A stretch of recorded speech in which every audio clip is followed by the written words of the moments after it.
Good morning, everybody. Welcome to Turfgrass Epistemology. My name is TravisShaddox. Thank you for joining me on an early morning Tuesday show. Thank you for working with me on this. I have a very, very tight schedule this afternoon, and I have a very hard stop at 11 a.m. Eastern Standard Time, and this video is going to take a long time to get through. So I'm starting the show a little bit early.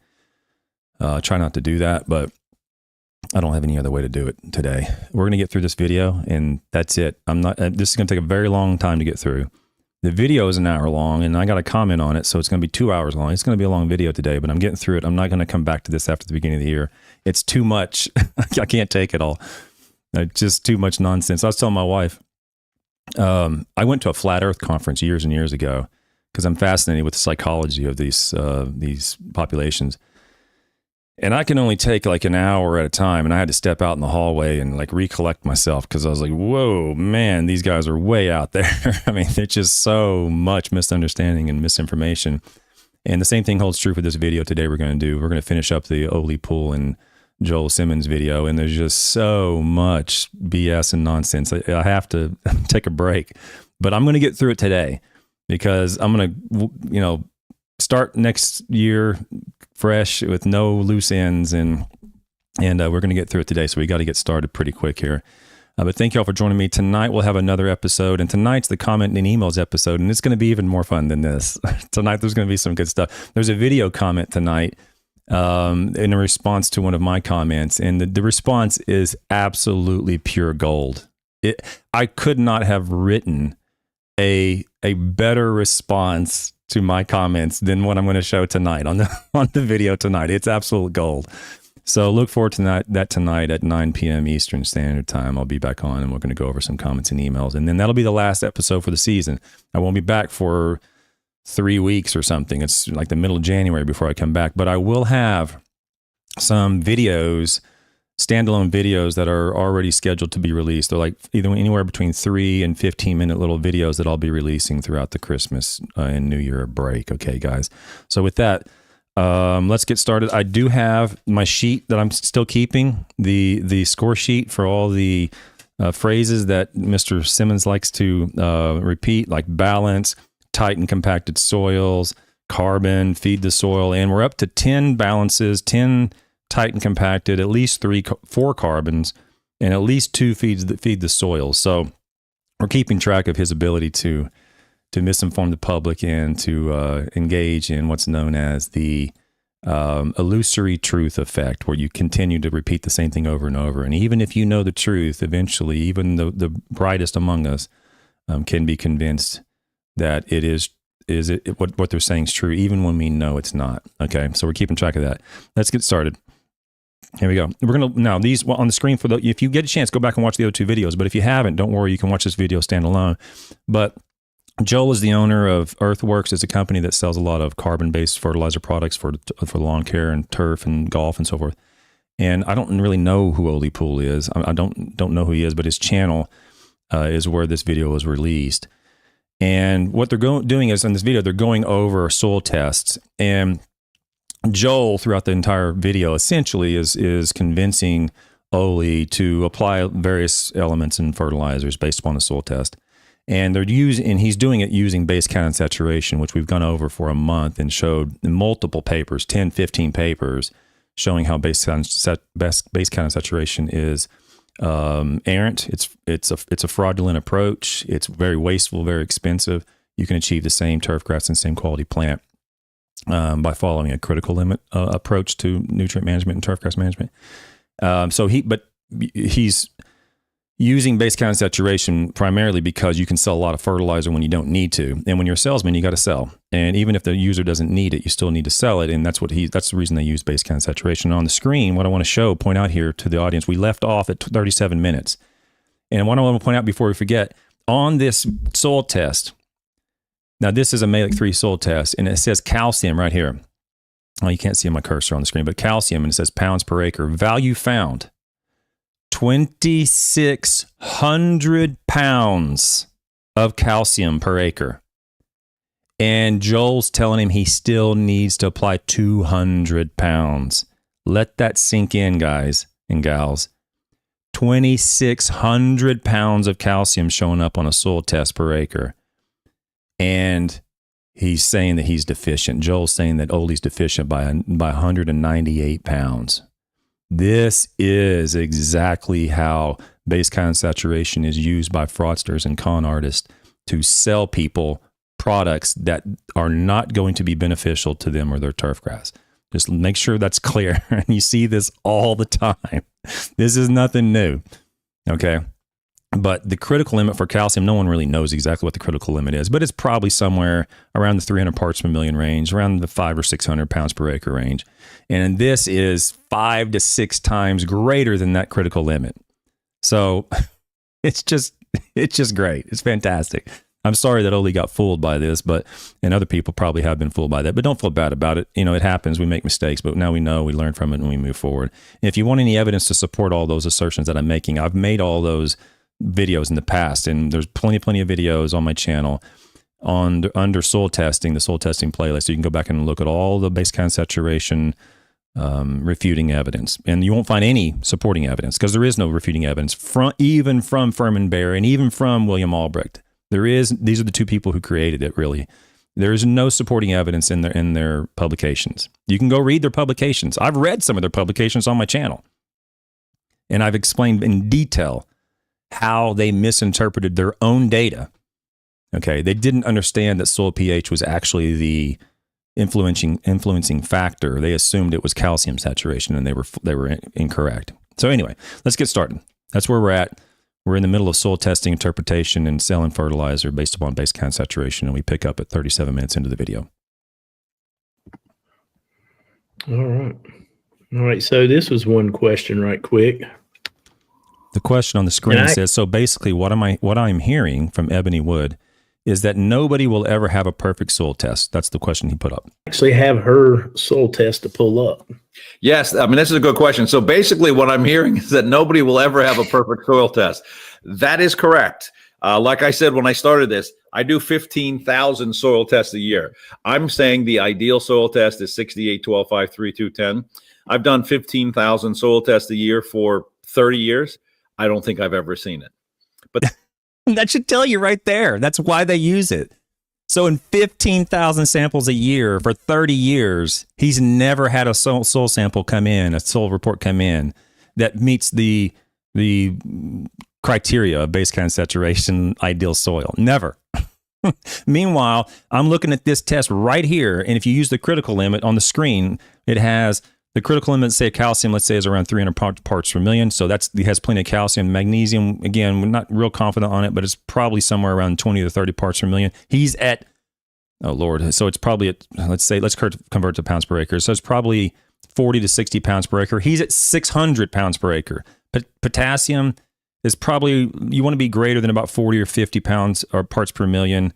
You get less than that, you can start having some risk come in. And so that would be, say, 100 pounds per acre. He's at 400. Okay. Sulfur's at 12. The critical limit on 12 is probably 7 or 8. So I just put it at 10 to be safe. So there's nothing on this soil test, nothing in terms of sulfur, phosphorus, calcium, magnesium, potassium, pH. There's nothing on this soil test that would indicate to me that it would be in this person's best interest to buy a product and put it out. The chances of seeing a turfgrass response, in other words, are essentially zero to applying anything, calcium, magnesium, potassium, sulfur, whatever. Okay, whatever problem is existing on this turfgrass, it's not evident on a soil test because all the soil test values are above the critical limits. But according to Joel Simmons, 15,000 samples a year over 30 years, he's never seen a soil test come in. That's ideal. That's perfect. And I'm looking at one right now. It's fine. So that'll tell you the difference in our two philosophies. that's okay. All we're doing is trying to move toward ideal. I've seen some pretty close. I've seen some really far away. It doesn't have to be perfect. It's never going to be perfect, and don't even think about it being perfect. But as long as you're moving in the right direction and you have, if you can get calcium between 60 and 70, you're good. If you can get magnesium. What do you say? Calcium? I think he means 60 and 70. I think he misspoke there.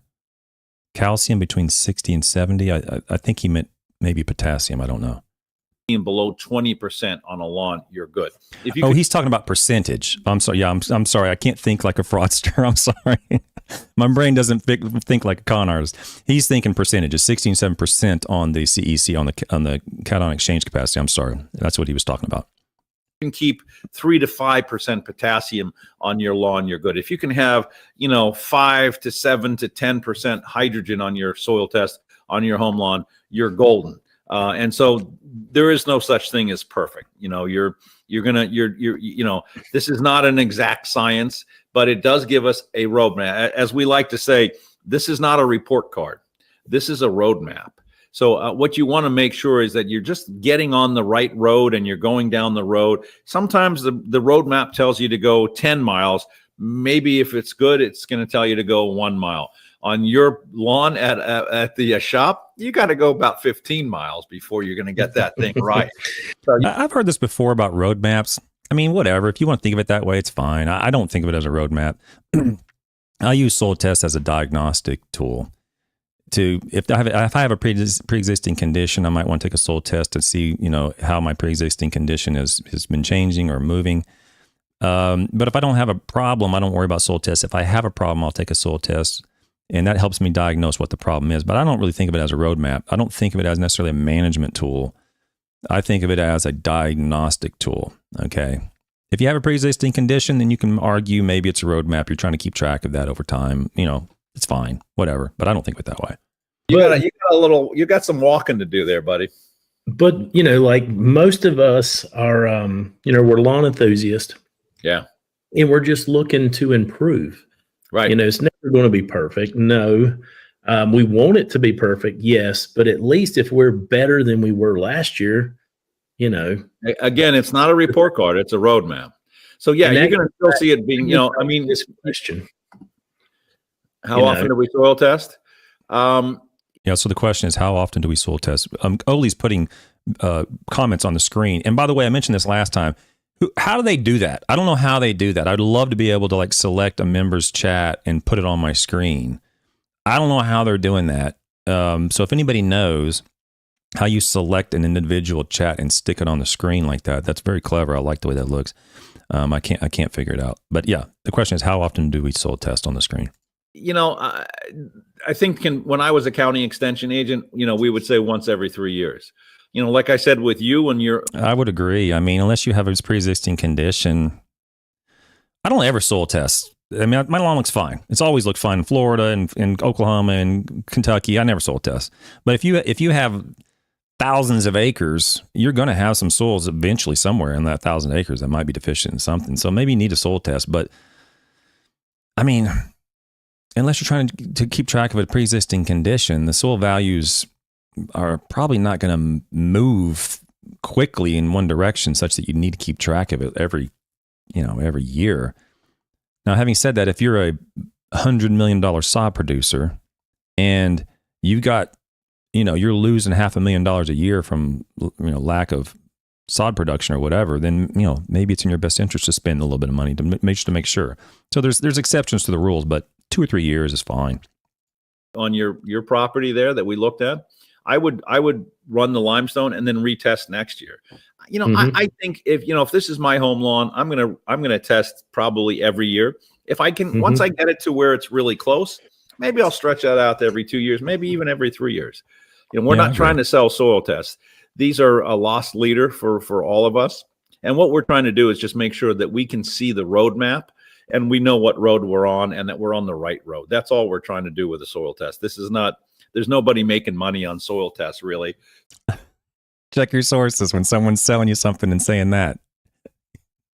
Put your money in your wallet, put your wallet in your pocket, and keep your hand buttoned down tight around that wallet in your pocket when someone says that, who's selling fertilizer and going over a soil test at the same time. Be careful. Certainly not Earthworks.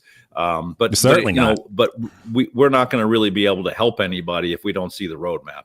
And like I said, I want to start with that. Yeah. I like doing it once a year. I think once a year is good, especially if you're really into your lawn. Do it once a year. And, like some people, I had a post today and they're like, you're wasting money. You're wasting your time. Well, it's a hobby for me. I enjoy it. I wish I would have paid more attention in school, science, biology. That wouldn't have helped. It probably wouldn't have. I'm hard-headed. But, Yeah, me too. but I had a lot of soil classes. I hated them, and now I'm an agronomist. I like looking at it, and I like seeing, last year I was this, I'm moving the needle. Yeah. I'm doing better than I was. I like seeing the improvement. I like the data, I like the data. And one thing that I will say, anybody that's listening, if you have applied a granular, do not do a soil test right after, your granular application.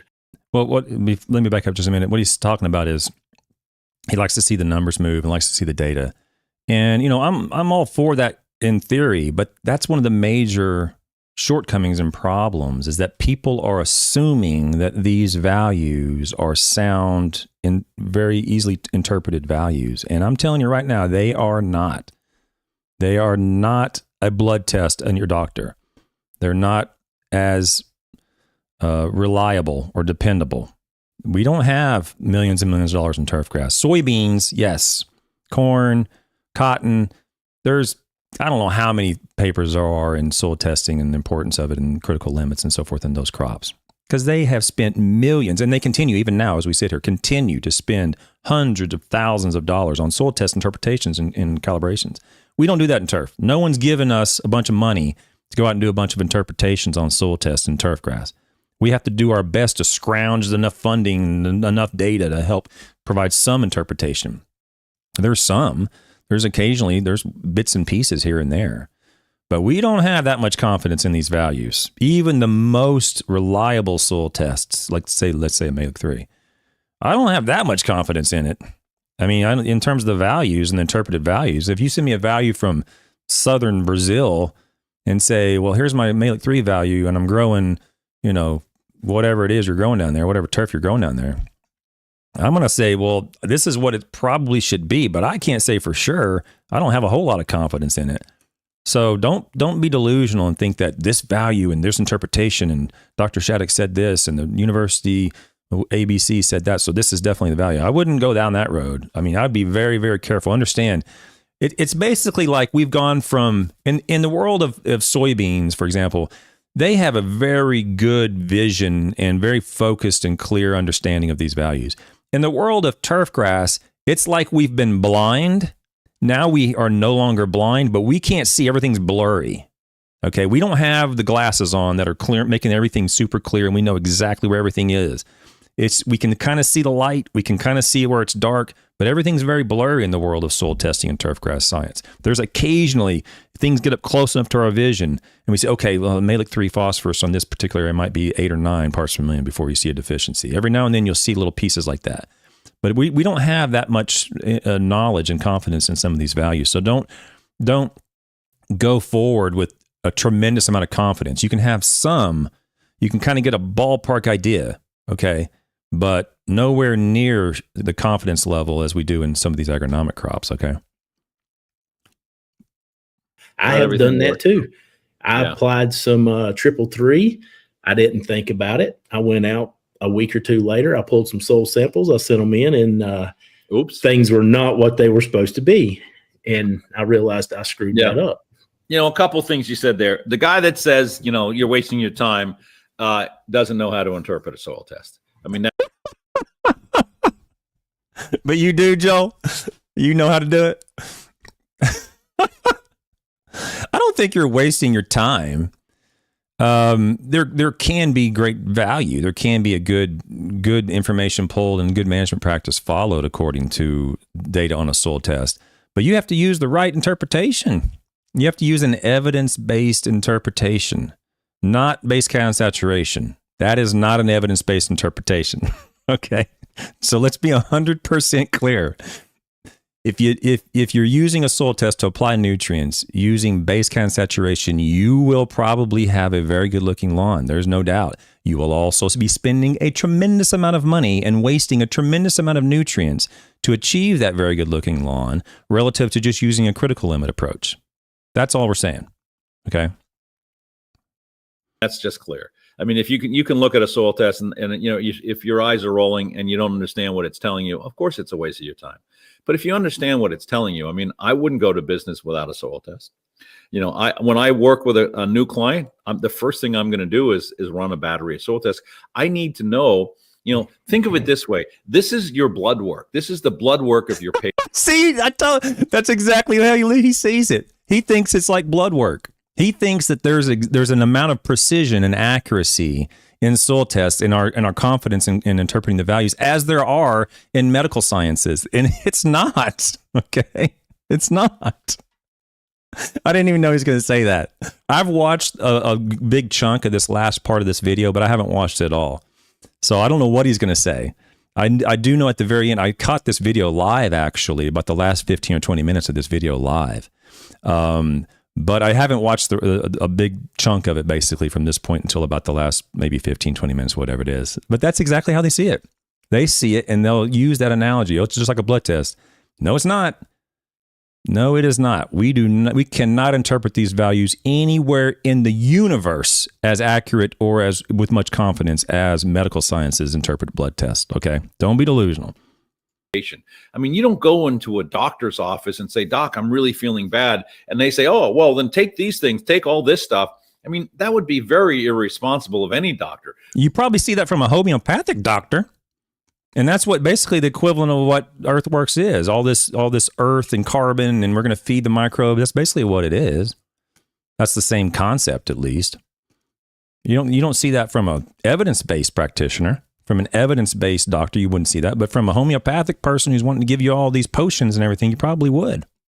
What are they going to do? They're going to start taking tests. They're going to take blood tests, first of all. First thing they do. I mean, I visit doctors often. I do my physical every year. First thing I do, every time I go, the week before I go get my physical, I go in and they draw blood and they look at that data. That's what they're looking for. This is your blood work. I want to see what the patient. No, it's not. No, it's not. A tissue test might be blood work, but we have even less information on tissue tests. Our knowledge and confidence in tissue testing in Turfgrass is even worse than soil testing. Okay, so don't have any delusions. It's not a blood test, Joel. Sorry, it's not. Looks like. Is there anything good or bad, or is there things that we can fix really easily? And we can. Your lawn is a perfect example at the shop. We get a little limestone in there. I guarantee you by a year from now or 2 years from now, it's going to be radically different. You throw some, earthworks into that on top of all that work that you're doing, it's going to be significantly better because now you're working chemistry and biology in the same analogy. So yeah, if you don't know what you're looking at, I can see where a soil test would be confusing and not of any value. If you're doing it correctly and you know how to read it, it's of great value. And yeah, I would, in my lawn, I'm going to pull it every year. I mean, it may not change radically. And that's okay. If it doesn't change, that might not be a bad thing. Now, again, in your lawn, we're going to change that. I guarantee you, we do this again a year from now. If you get enough lime in there, you're going to see those levels starting to go up. And you're going to see other things starting to go down. So, I say that from having done this all of my professional life for many, many years, more years than I wish to admit. And I've seen, all sorts of changes. And yeah, all of those 15,000 soil samples, 30 years and 30 years of all that stuff, all of that is one big fat anecdote. It makes no difference. Please, please protect yourself, guys and gals. The plural of anecdote is not data. You can have 8 billion people on earth all say the same thing and all of them could be wrong. Okay, if it's just an anecdote. It doesn't matter the quantity or the quality of the anecdote. It makes no difference. It has no bearing on whether or not the claim is true. And he uses that a lot. I've been doing this for 30 years. I see it all the time and works. I don't care. Show me something. And his response tomorrow night is fantastic. I spent a month going over the hardcore data on base count saturation, and his response is, "Oh yeah, well I've seen it." What is that? No, I don't get it. That's your response? I've seen it. I mean, come on. It's fantastic, and that's what he says. I see it. I don't care. And yeah, you can contaminate. I mean, you don't want to put fertilizer down and test. I tell this story, which is kind of funny. I worked with a client for years. We were doing soil tests every year. And then all of a sudden we got this one sample and the sodium level went through the roof. And he's like looking at me and he's kind of pissed. I mean, he's like, well, what's, obviously the lab is messed up and blah, blah, blah. And I'm saying, well, hold on a sec. The lab just does lab work. They don't, there's no there's no interpretation in the lab work. So I started, peeling back the onion, and I said, I said to this gentleman, let's call him Bob. I said, hey, Bob, who pulled the sample? And he goes, oh, well, I give it to one of my assistants. He goes out and pulls it. So he happened to come in, and here's Mark, the assistant. I said, Mark, did you pull the sample? He goes, yeah. So tell me about it. What where were you? Well, I went around. It was my lunch hour. I just grabbed my lunch. I got in the cart and I drove around and I pulled samples. I said, really? What did you have for lunch? He goes, well, same thing I always have. I get a sandwich and a bag of chips. And so he's pulling the sample. He's got his hands full of salt from the chips, and he's taking that sample and throwing it into the bag, and boom, we got sodium coming through the roof. I've heard stories like this my whole life. My whole professional career, I've heard stories like this. And, I mean, could it happen? I guess it could happen. I couldn't care less. It doesn't make any difference to me. He was eating some potato chips and it went up. Okay. Okay, maybe that happened or whatever. I don't care. Why is that relevant? It doesn't make any. So he had high sodium. Okay, well then go take another test. Okay, with rubber gloves on or whatever. And he'll probably say that, and he'll probably say, well, it went down. Miracle. Okay, great, fine. Well, who cares? Doesn't make any difference. I said, do me a favor. Go out and pull that sample again. Wash your hands before you go. Oh, here we go. And let's see if that sodium level might be a little different. And sure as hell, it was a little bit different. Okay. And, maybe that's true. Maybe that's true. But remember the definition. This is all about cold reading and Barnum Effect. Remember, the Wikipedia included some information on cold reading and Barnum Effect.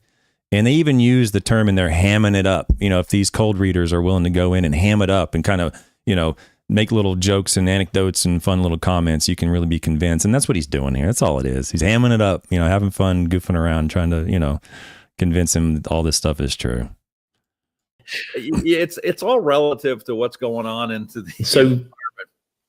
So clean bucket, a 6-inch cores, 6-inch cores. And the reason why we do 6 inches is because all the math on all laboratories is based on an acre-inch of soil, which is 6 inches. Now, if your soil's so tight that you can't get a probe. Nope, there's tight. There's tight. I got to keep track of this. Now we're up to 11. I mean, I do probably prefer 6 inches. Here, I'm doing a study out here. I'm doing it at 4 inches. And in Missouri and in Florida, we're doing the same thing at 4 inches. It's whatever, that's one of the major problems. It's whatever the interpreted value or the calibration has been conducted on, whatever depth that was conducted at, that needs to be the depth that you use. The problem is, even the people at the lab probably don't know what depth the actual calibration was conducted because they didn't do the calibration, and some scientists did the calibration, and there can be a miscommunication or lack of communication. I'm okay with 6 inches because Joel's right. Generally, almost all of these values have been conducted on an acre furrow slice, and go with that. But if you're going to do 6 inches, then just stay at that. If you're going to do 4 inches, just stay at that. But if the lab is going to use their interpreted values, and they're going to say, okay, we're going to receive this soil sample, and they have no clue how deep you did it, and they're going to report it in pounds per acre, then they're going to convert that from parts per million to pounds per acre. They're going to assume that it was done at whatever depth that the lab assumes it was done at, and it might not have been 4 inches. So it's a major problem. And a major source of error in soil testing is soil sample depth and the potential miscommunication between how deep you took it and the lab's interpretation of that. It's a huge problem. So I would encourage calling the lab or calling a professional and saying, okay, what depth do you want me to take this at? And if the lab doesn't know, then you need to figure out who the scientist was who did it. And in my example, I was using Dr. Sartain's data for one of his papers in Florida. And I know in that paper, he showed how deep he did it. And I know the interpretation was on that paper. And that's how deep that I took that sample for that particular study. I know most people aren't going to do that, but it's a real problem. And if you want to stay at 6 inches, I'm okay with that. But you want to just make sure the lab is also interpreting the value or converting the value 6 inches your soil based upon the 6 inch sample depth and not say a 3 or 4 inch sample depth. It's a huge, huge problem. It really is. Probably at the shop, you probably can't. You'd have to use a jackhammer to get down 6 inches. Go down as deep as you can. Be consistent at it. Let's say you can only get down 4 inches. Go down 4 inches and then mark on the soil sample 4 inches, and they'll actually change the math for 4 inches. And let's hope they do that, actually. Yeah, that's true. I mean, I don't know if every soil lab does that, but they should if they don't. And it'll, relatively speaking, it'll be the same, and we'll know how to evaluate that report. This is what we do, certainly on the professional side, and a homeowner can do that as well. Yeah. Now, so what that does is it eliminates. There's a problem with it, but there's no way to avoid it. What that does is it uses the right conversion factor. The problem with that is if the soil sample depth on the calibration, or I keep saying calibration. I'm sorry, correlation, was done at, say, 6 inches, and then you do it at 4 inches, they'll do the conversion and make it sure it's the same amount. But if there was stratification in the soil, in other words, if the potassium level changes in depth, which it almost certainly will, phosphorus will almost certainly change in depth, and you sampled at 4 inches, you might be sampling at a higher concentration or a lower concentration than the correlation was when they took it at 6 inches. So there's more than just one problem. There's huge problems with soil sample depths. And if you're going to sample at the same depth every time, do it. I mean, consistently do it the same depth every time. But even with that, there's still error involved based upon how deep it was taken from the scientists that did the correlation. So it's really a pretty simple trick. The reason I say that is one year I dealt with some hard pan here. Yeah, I bet. bet. A major problem with some hard pan where we done construction. Yeah. And I learned the hard way. It was where the trucks, we brought in 300 loads of dirt, and the trucks went across this spot. So 600 times in, loaded, out. So you could not pull but about a 2-inch soil sample. And I sent that in. Yeah. And it was all kind of screwed up.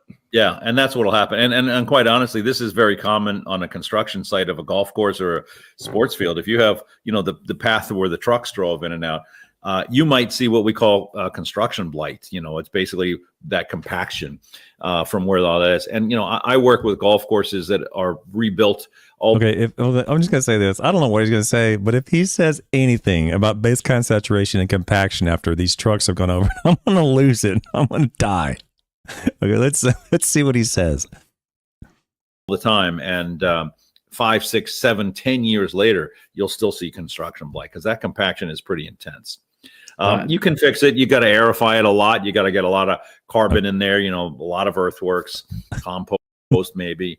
But you can start to loosen it up over time. But Okay. So that's all good. Okay. I'm all good with that. I thought he was going to go down the calcium magnesium road, but he said aerify it, add in some, organic material, whatever. You can loosen it up. Okay. I'm all good with that. I thought he was going to say calcium and magnesium ratios. He didn't. Okay. Even if the soil is chemically perfectly balanced, if there is such a thing, because of the physical pressure. Again, remember, 3-legged stool, it's, the chemistry, physics, and biology leg all have to work together. In this case, the physical leg is the limiting factor. And it can take forever for that construction area to really open up. It'll happen eventually, but it could be really hard. Well, I went and got a subsoiler in a 60 horsepower tractor. That'll help. That's one way to do it. Stick a dynamite might help. You could blow it up, but yeah, you could really, you can really make some changes by doing a lot of that kind of stuff, which is kind of fun. All right, so let's look at this one and give them some, where to go. So she looks pretty decent on calcium, a little high on magnesium, but low on phosphorus and okay, for those listening, we're looking at base kind saturation gauges. I have no idea what the actual parts per million or pounds per acre are, and because of that, there's no way you can interpret what to apply or not apply based upon these gauges. These are all just made up. These are all just figments of earthworks imagination, I guess. I don't know. It just indicates to the end user that, I'm in the red, I need to do something. It's a fear-mongering and misinformation using the percentages of the cation exchange capacity that are occupied by these various cations. Low on potassium. Yeah. pH is pretty dang good. It's almost perfect. So, I mean, look, this is a good example. When you have calcium and magnesium pretty close to being where you want it. So, we're saying, 68, 12, and look what we got here. We got almost 68, 15. That's pretty darn good. Now, because it's 15, you lose a little bit of hydrogen. Pull up the actual soil test on this one. Let's look at the numbers. Okay, so now we're looking at the soil test. I'm going to read it for the people listening.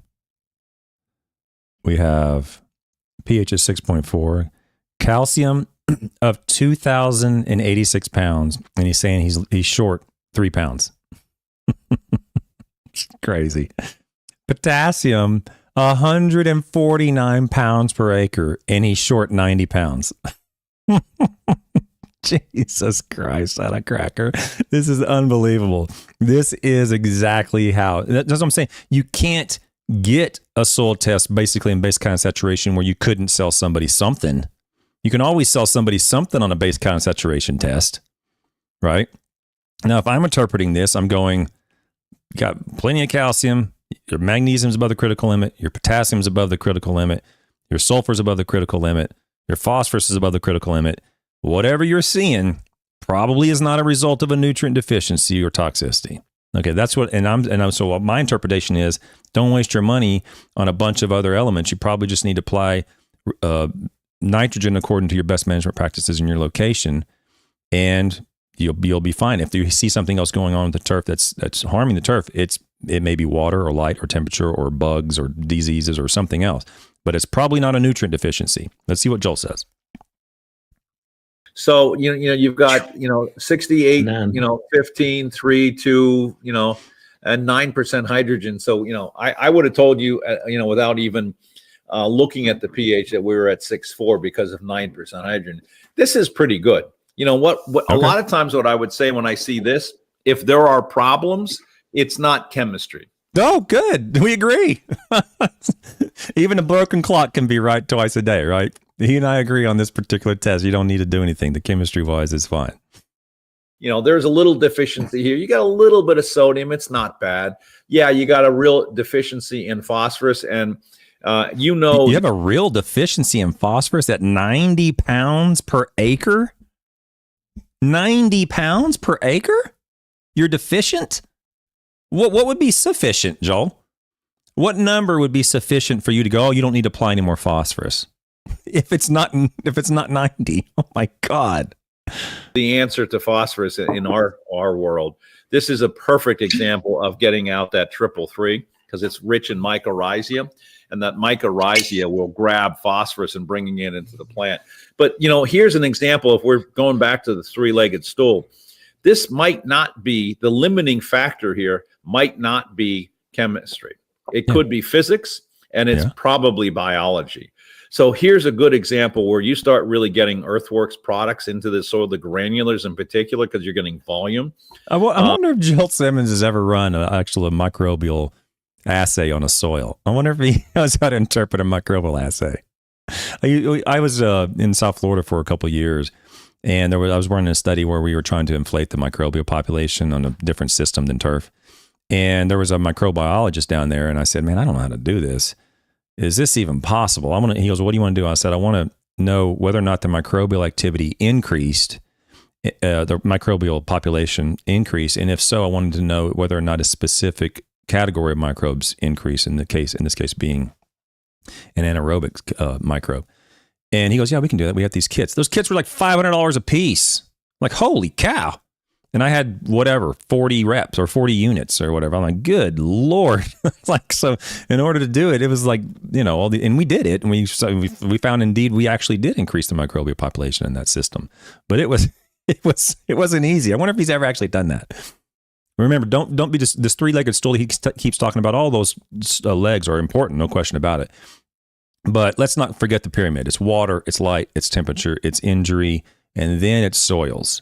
He wants to jump all the way to soils and say, well, it's chemistry, it's physics, and it's biology. All that's in the soil pyramid, the very, very top, which is generally the least common risk factor associated with turf growth and development.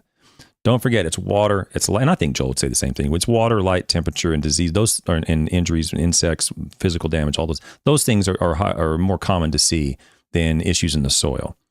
Okay. He's talking about this little thing within the top of the pyramid, and it's important for sure. But I wonder if he's ever actually taken a microbial test. But a combination of both, you're going to start to see some really nice. Oh, yeah. Thanks, Joe, for reminding me. Welcome to everybody in the chat, Uncle Mo, Lewis, and Grisman, and Western Mass, Rob, and Mason, and Texas Boy. Please like the video, and consider subscribing, consider being a member. It really helps the channel out. Thank you very much for reminding me to do that. nice things happening. This is a lot better than what you're dealing with at your shop, because you're pretty balanced here. So, you know, the things to do, you know, this comes off the table as the limiting factor, the chemistry. So now we move to physics. You know, could there be compaction? Sure. It could be heavy clay. Maybe hiring somebody to, or renting an aerifier to get in there and aerify.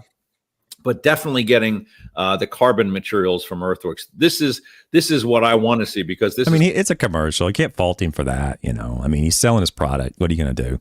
But carbon material is going to solve our compaction problems. I mean, it's not going to hurt, that's for sure. But the aerification, tilling, if you need to, vertical slicing, all these things. If it's physically compacted because you had all these dump trucks running over it, you're going to have wear and tear and abrasion on the turf grass. It's going to look like it's compacted because the turf grass itself is just worn down. But with that much damage, with that much weight, then you probably do have some physical compaction that will require some aerification. So Joel's on target with that comment. Kind of like taking candy for a baby from a company, you know, from Earthworks, because now our products on this soil are going to work a lot better than they will on your shop soil. Your shop soil being so compacted, it's going to be a lot harder for that biology. They're going to work 10 times harder on your soil than they will on this. Here you get some Earthworks in there and it's going to start to really take off. Now, I would seriously recommend the 333 here, because 333 is mycorrhizia. Mycorrhizia is that, you know, as Jack Higgins likes to say, it's the biological starter fertilizer, and it's going to bring that phosphorus onto the table. And let's see. I don't know what he's talking about, this 333. Let me see if I can pull it up.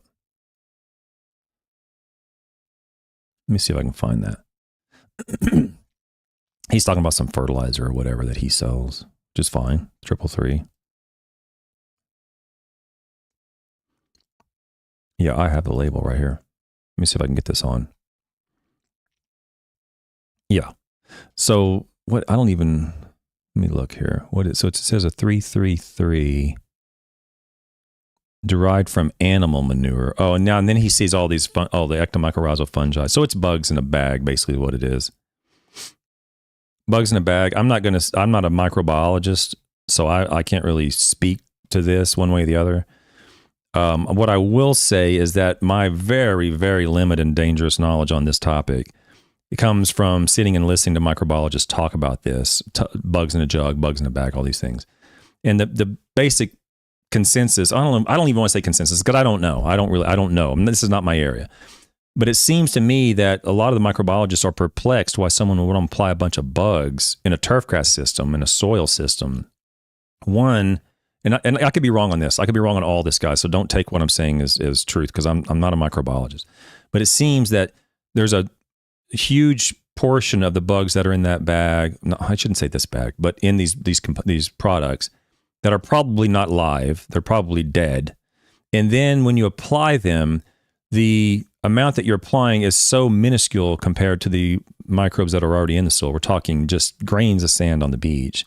And then 3, they're competing against indigenous microbes in the soil already that are already flourishing and already in the environment that is very habitable for their growth.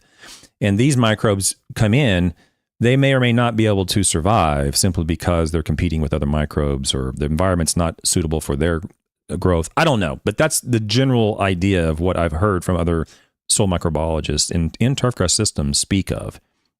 Okay, so this is bugs in a bag is what he's talking about. And there's a 333, so I'm in an animal manure product. So, I mean, if you're going to apply this at the labeled rate, it wouldn't be a whole lot of nitrogen, but you probably would see a response from applying a product like this with the nitrogen in it. And you would if you had a phosphorus deficiency, or if you had a potassium deficiency, you would, it's possible to alleviate that. Now, one major advantage of a product like this is it is virtually impossible to burn turf grass with a product like this. It's almost, you would have to put so much on the grass that you would actually kill the grass from burying it and blocking the sunlight before it would actually burn from a product like this. It's not easy to burn grass on these natural organic products, especially these very low analysis.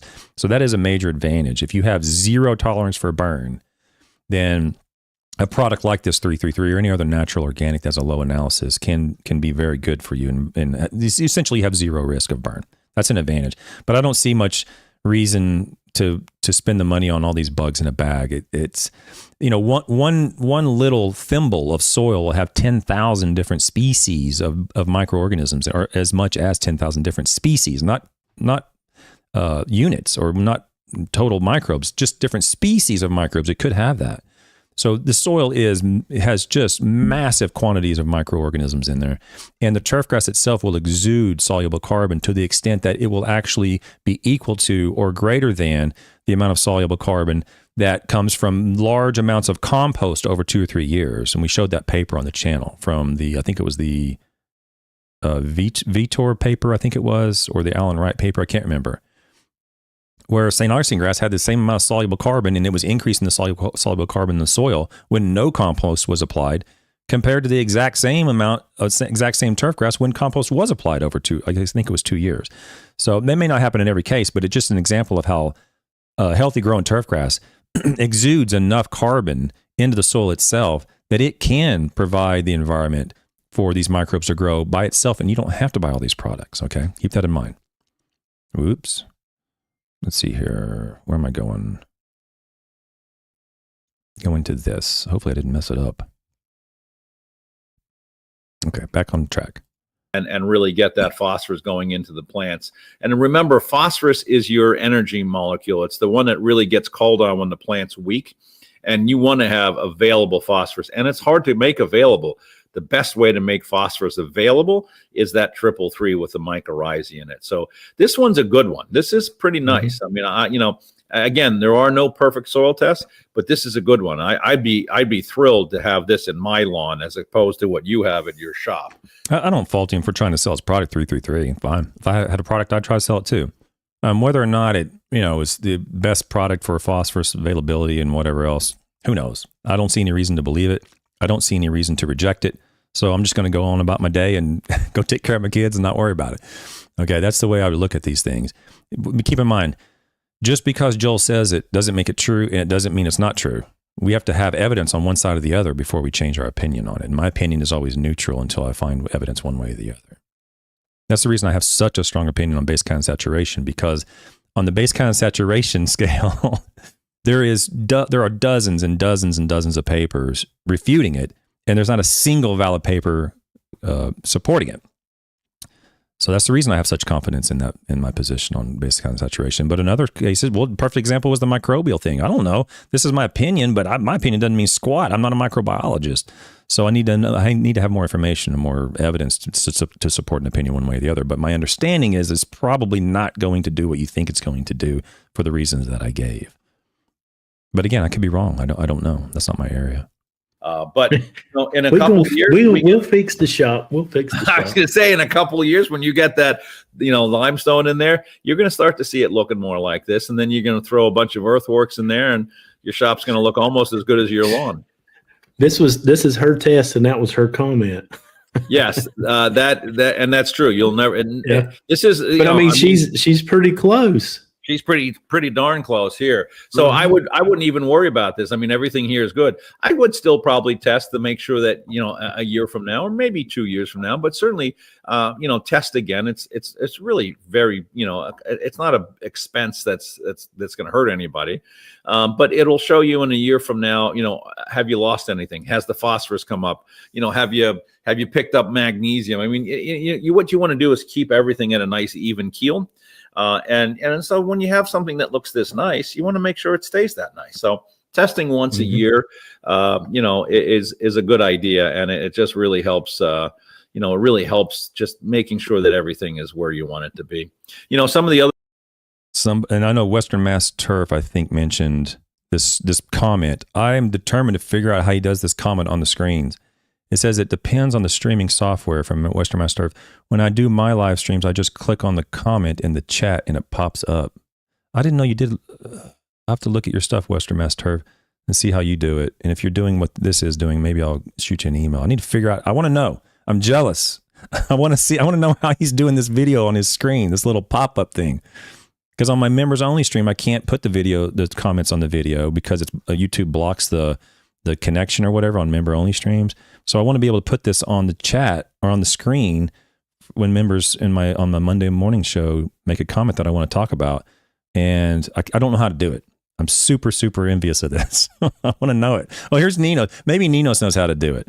How do you put this comment on the screen, Ninos, that they do here, this thank you taking notes? It pops up and then it goes away. I want to know it. It's super cool. Other things on this, and I don't want to get into the weeds with this, but you've got, look at that issue between iron and magnesium there. Excuse me, manganese.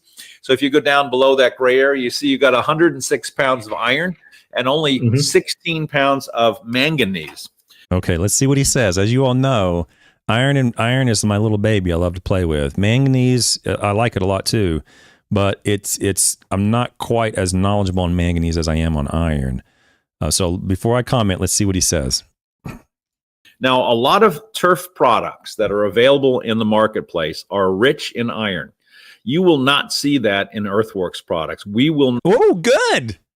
That's fantastic, Joel. If you don't have iron in your granular fertilizer, that's a thumbs up from Turfgrass Epistemology, Joel. I'm not playing. I'm not joking around. I'm dead serious.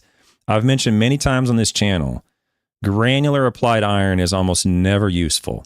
I can't believe you just said that. That's one thing that he and I can bond on, Joel. Okay, we can come together, and there's common ground. Believe it or not, there's common ground between myself and Joel Simmons. If he's not putting iron in his granular fertilizer, that's a good thing. It's a wasteful component of granular fertilizer. You will almost never see a response to it. And if anything in there, you believe, whether you want it or not, you're paying for it, and you're not getting much out of it in terms of turf response or color in the granular form. Now, liquid form is different. You see the exact opposite in liquid forms, but in granular forms, no.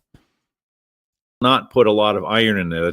It's a poor man's way to get color, and and it will give you color. But no, not as a grain. Well, I don't know what he's talking about. If it's granular or he's talking about foliars, he hasn't specified yet. So let him finish. But you will not see a response from granular iron in all but the most bizarre, strange cases. Yet you will see a response from foliar applied iron virtually every single time. Okay, applied at the right rate and the right time and all that stuff. A lot of iron will do. If you bring a lot of iron to your lawn, what you're going to do is you're going to start to shut down the availability of other nutrients. Now, here's a good example. If you were to go... Okay, all right.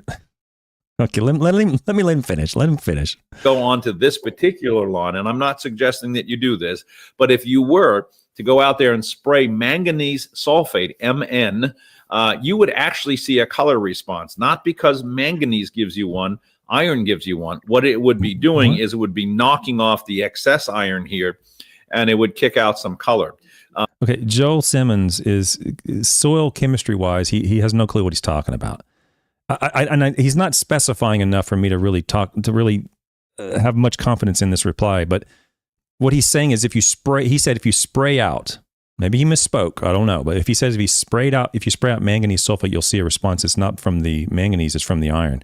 He's delusional. I've sprayed out manganese sulfate. Very rarely will you see a response, but occasionally you will. Okay, it's possible that you can, but it will come from the manganese. Go out don't spray it on your driveway, but go out right now with like a white piece of paper or a paver, buy a $1 paver from Home Depot or whatever, and spray out manganese sulfate on one and spray out iron sulfate on the other, and it will stain. You can go to Home Depot and Lowe's right now, and you can see concrete stains. You can go buy concrete stain, and in that, you'll find various metals, iron sulfate, manganese sulfate, copper sulfate, and they blend those together to create a different color of stain on concrete. The reason I'm saying that is because manganese will show a response. It's probably staining the turf grass, just like it will stain the concrete, but it will show a response if you apply it at the right rate. His idea that it will knock off the iron and somehow result in a turf response is complete delusion. That iron is going to oxidize with dissolved oxygen in the water in minutes, literally minutes, and become insoluble. So that's not going to happen. Okay. The plant will take up iron from the soil right at the rhizosphere as a function of the plant exudates. That's how the plant receives almost all of its iron, assuming you're not spraying it out. Okay, it will acidify the rhizosphere slightly, and it'll exude chelates slightly in the rhizosphere, and it will take up iron in that regard. But the only soluble iron that the plant will take up is right at the rhizosphere. The other iron in the soil solution, in the soil itself, is almost immediately oxidized. Okay. Now his comment about iron having those other effects, it can for sure. I mean, iron's extremely complex in the soil. Very, very complex. And I don't claim to understand it. Believe me. I know enough to know that it is extremely complex. And whether or not it has an antagonistic effect on other elements, it's very possible. I'm not saying it's out without merit. It's very, very possible. But just simply because you have it in a grain of fertilizer, it's going to induce a problem in some other elements. I'm not aware of any evidence to support that claim at all. Okay, especially if you're spraying it out. If you're spraying it out, then it's silly. You're going to see a response. Don't worry about it having some sort of antagonistic effect. Just don't spread it out. But I always caution everybody, anybody in the industry, be very careful with the overuse of iron because it will shut down mobility of trace elements, and the trace elements are the spark plugs of the plant. Well, I'd have to get more information from him to understand exactly what he's talking about. I don't understand his claim fully. Like, what is his claim? Iron will shut down what? Zinc or something, or copper, or boron? I mean, you're saying it will shut down or it'll block or whatever the case is. You got to be more specific because I'm not aware of anything like that at all. None. Doesn't mean it doesn't exist. It could be right, but I'm not aware of that at all. Okay, I've never seen anything in the turfgrass literature that says applying granular iron would result in some sort of micronutrient deficiency in some other area. I mean, it's certainly not without a possibility. That seems very possible that could occur. But he's going to have to be more specific. I wouldn't worry about that. That's fear-mongering, and I wouldn't worry about that at all. They're what make everything really, energize. And if you have deficiencies of trace elements, you're going to have some problems. Products like C3 and Protein Plus, which are our liquids, are rich in all these trace elements. There's 60 trace elements or more. Here we go again. That's what the turf mechanic said too. There's 60 trace elements. I think Brian Mount said there was 70 in his product, and now Joel Simmons is hawking and misinforming. There's 60 trace elements. I don't care. It doesn't matter. There's only 8 that the plant is that are essential to the plant, and there's really only 2 that the plant ever responds to. 60. Oh my God. That's fantastic. Let's pull up the plant essential elements. So Joel Simmons just said there's 60 trace elements, which there could be 60 elements. I'm not saying there's not. I'm saying I could give 2 flips about any element in that fertilizer that's not going to have an effect on the plant. And there's only 8 plant essential elements. Let's get this over here. It's right here. This is the plant essential nutrients in the row, SSAGR 463 from the University of Florida. And all you got to do is go down here. It amazes me how they just don't even bother Googling anything. Hydrogen, carbon, and oxygen, you can't do anything about. You get that from the air. NPK, sulfur, magnesium, and calcium are the macronutrients. And down here, micronutrients. When he says trace elements, he's talking about micronutrients: iron, manganese, boron, chlorine, zinc, copper, molybdenum, and nickel. That's what he's talking about. Now, if he's talking about trace elements in the regard of elements that are in this bag that are in low quantities, then he's committing the equivocation fallacy. He's using a word that has a different meaning than the actual meaning of trace elements or micronutrients. In other words, you could say it has 70 trace elements, and what he could be meaning, well, it has elements in very, very low quantities. But in the world of plants, the term trace elements is the micronutrients, the elements that are needed in very, very low quantities. Okay, so that if he is saying it in regard of what's very low quantities of other elements that are not necessarily plant essential elements, then he's committing an equivocation fallacy because he's in the world of turfgrass. He's on a YouTube here talking about turf and nutrients. He's using a different definition of the word if he's using it like that. But there's only 8. Don't let any of this nonsense fool you. 70 trace elements from Brian Mount, 60 trace elements from Joel Simmons. There's only 8, and there's only 2, iron and manganese, that we have some confidence that you're going to see a response from their application. All the other ones, these borons, all these ones down here, nickel, molybdenum, copper, zinc, chlorine, these are not, you're not really ever going to see a response. If anything, you're going to see a toxicity to zinc. There's a paper there's an article in Turfgrass Science that shows that zinc is toxic. Okay. You're going to probably see a reduction in turf quality and a toxicity to some of these elements, copper and zinc being two potential elements that could show a toxicity. Okay, but these are the only micronutrients, or we can call them trace elements, that are plant essential, and those are the only ones I care about. Okay, and really only iron and manganese are the only two that I care about in terms of inducing a turf response, with very, very, very rare exceptions of zinc. There are occasionally zinc deficiencies in corn.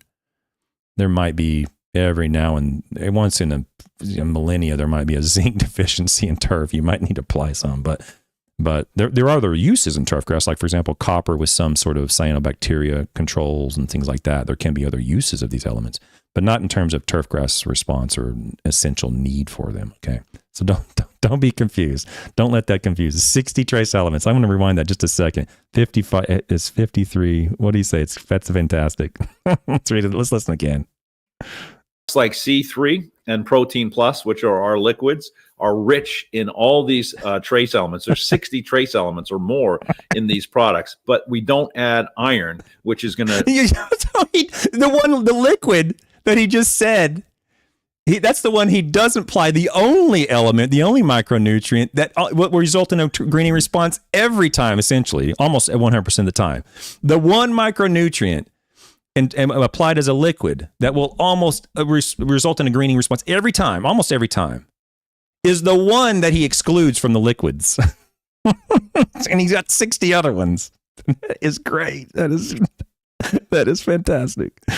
Really kind of shut down some of the mobility of some of those other traces. So again, you can see there is never going to be a perfect soil test, but there's little tricks to the trade that hopefully make some sense. And just be careful. Not perfect, but this is dang close. So if you were to look at this soil test and you see that she's got 90 pounds per acre of phosphorus, you got enough. You got enough. Please, Joe, please, I'm begging you, do not tell him she needs to apply more phosphorus at 90 pounds per acre. 90 pounds of Malic 3 phosphorus per acre. Please. I don't know what he's going to say. I'm begging you. Please don't tell Oli that she needs to apply more phosphorus. I'm begging you. Let's see what he says. Is there a number on there that you would prefer to see? Oh, good question, Oli. Perfect. I'd like to see phosphorus into 150 range. Jesus Christ. Don't do that. Don't do that. Don't apply. Don't apply another 60 pounds of phosphorus when you're already at 90. Oh my God. Jesus Christ. Don't do that. You're going to end up breaking the law or causing major problems. Please don't do that. You have enough, okay? You've got enough. 20 parts per million, probably 40 pounds per acre is enough. You don't need to apply anything greater. I mean, in extremely rare cases, would you ever need anything more than that? Okay, you've got enough. Don't try to get it up to 150 pounds per acre. You're going to be wasting money. You're going to be giving our industry a really bad name by applying a bunch of this, an element like phosphorus that has potential environmental concerns. You're going to be applying it when you don't need to. Okay, you're going to be increasing the risk of environmental impairment. You don't need, and you're not going to see anything in the turf. You're not going to see anything happen beneficially in the turf at all. At 90 pounds per acre. Okay, never going to happen. Show me anything. Okay, anything. Please don't do that.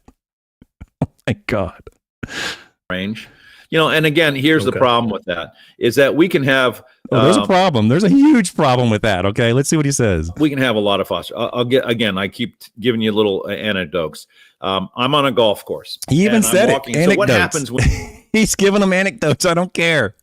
You could be on YouTube for the next 1,000 years telling me anecdotes, and it's not going to influence me at all. And I hope it doesn't influence my audience. Anecdotes are just anecdotes. They're good stories. Doesn't mean they're true. When you see phosphorus deficiencies, is the plants turn purple. That's true. That's the sign of phosphorus deficiency. So I'm walking this fairway, and what I'm looking at is, it's fall, it's getting cool, it's this time of year, and I'm walking this fairway with the superintendent, and I see this purpling, and I said, do you always see this? Oh yeah, it's this old variety of bent grass. I don't buy that. And I said, do you have a phosphorus deficiency? Of course not. He goes, no, I actually have phosphorus coming out my ears, and I happen to have a soil test in my back pocket, so I look at it, and sure enough, he's got 1,000 pounds of excess phosphorus. 1,000 pounds. Now, I don't know what extractant they used, but and I don't know what depth they did it at. There's a lot I don't know. Okay. I'm assuming they did it at 6 inches. I'm assuming they did it with Malic 3. Okay. Could be wrong. 1,000 pounds is 500 parts per million Malic 3. Okay. If anything, you might actually have a phosphorus toxicity, not a deficiency. I don't know where he's going with this, but let's see what he says. 1,000 pounds of excess phosphorus. So we might want to have 250 pounds. I think he was at 1,200 or 1,500 pounds of phosphorus. Oh, now it's 1,500. So 1,500 pounds of phosphorus on a Malic 3 soil test. Show it to me, Joel. I don't believe that for a second. I don't believe that for a nanosecond. And not unless it's like a waste dump or something, or it was built on a brownfield or some bizarre thing. On a native soil. I mean, you're not going to see that. I don't believe that for not even a second. So more phosphorus than you would ever want, almost to the point of being concerned about, excess phosphorus. Phosphorus is it's an anion. It's negatively charged. So it'll hold tight with these positively charged cations like calcium or colloidal sites like clay. And True. It won't release. So it doesn't move. Well, I wouldn't say it won't release. I mean, it will release. Obviously, the plants are out there not dying. They're not out there growing in my lawn with no phosphorus because the phosphorus won't release. Okay? The phosphorus will release. Okay? Relax.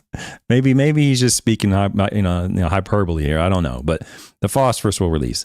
Phosphorus is maybe more complex than iron. It comes and goes and changes, and pH changes its species. It's all sorts of stuff going on with phosphorus. Okay? But all these plants have phosphorus to them. It's not locked up. That's what he's basically saying. It's not releasing. It's releasing. Relax. Okay. It's fine. Don't listen to this fear mongering. You have enough. So we ran, and there's a test that we use professionally called a water soluble paste extract, which here we go. I should have called that. Man, I should have called that. Damn. I should have known that's where he was going with this. God, I got to get sharper. It's too early in the morning. I haven't had enough Coke Zero yet.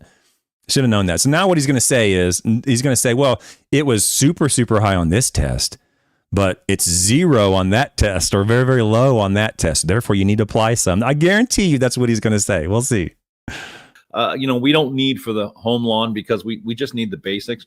But what it shows us is theoretically how much of that phosphorus is mobile. And when we ran that test, it came back and we had 0. I told you that's what he was going to say.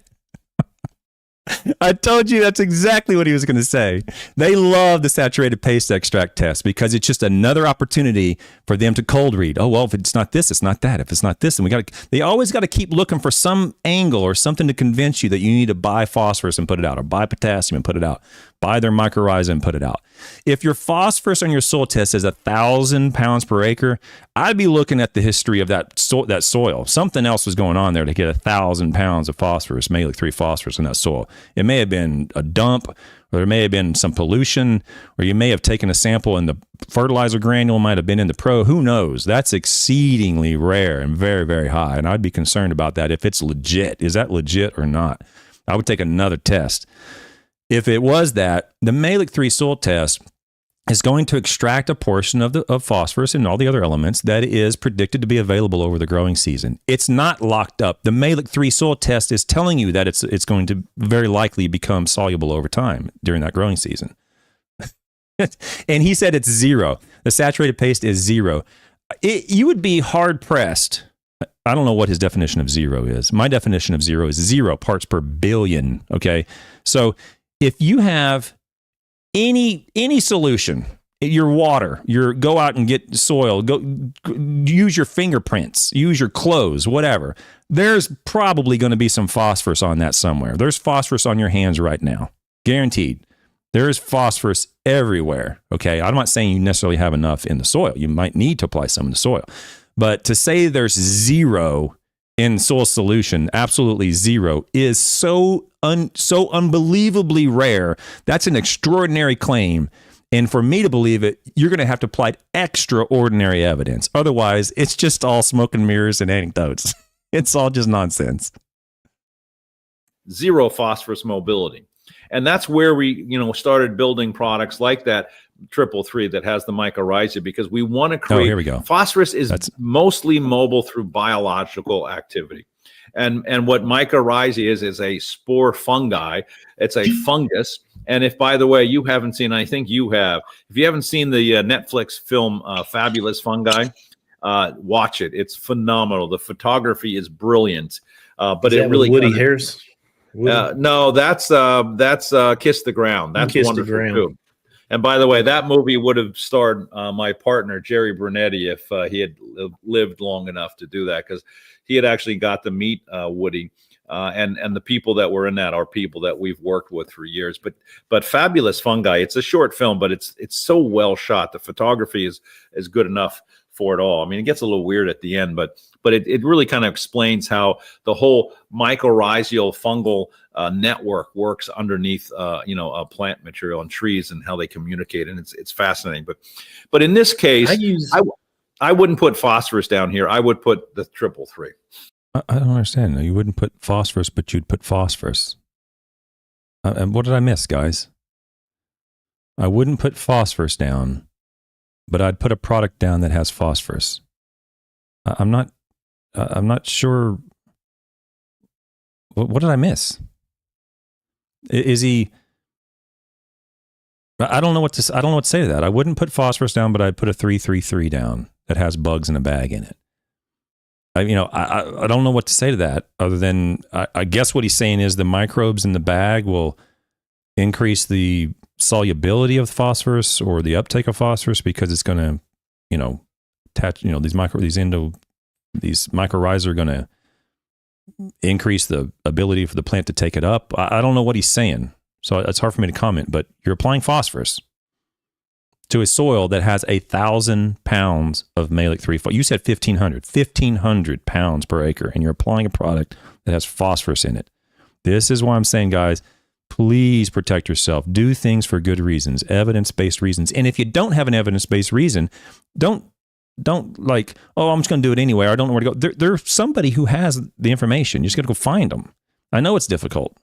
Finding the truth is not easy sometimes. But don't just go, well, I don't know where to go. I don't call somebody. Land grant institutions are all the Turfgrass sites or Turfgrass University sites are in the description of every video. Look it up. Find one that's closest to you, whether it's Purdue or Penn State or Oklahoma State or Florida, whatever. Find one closest to you and call them. They'll help you. But don't be applying phosphorus to a soil that has 1,500 pounds of Malic 3 phosphorus in it. Okay, that is madness. Okay. Yeah. And what I use that 333. I love it at 10 pounds. It's my starter.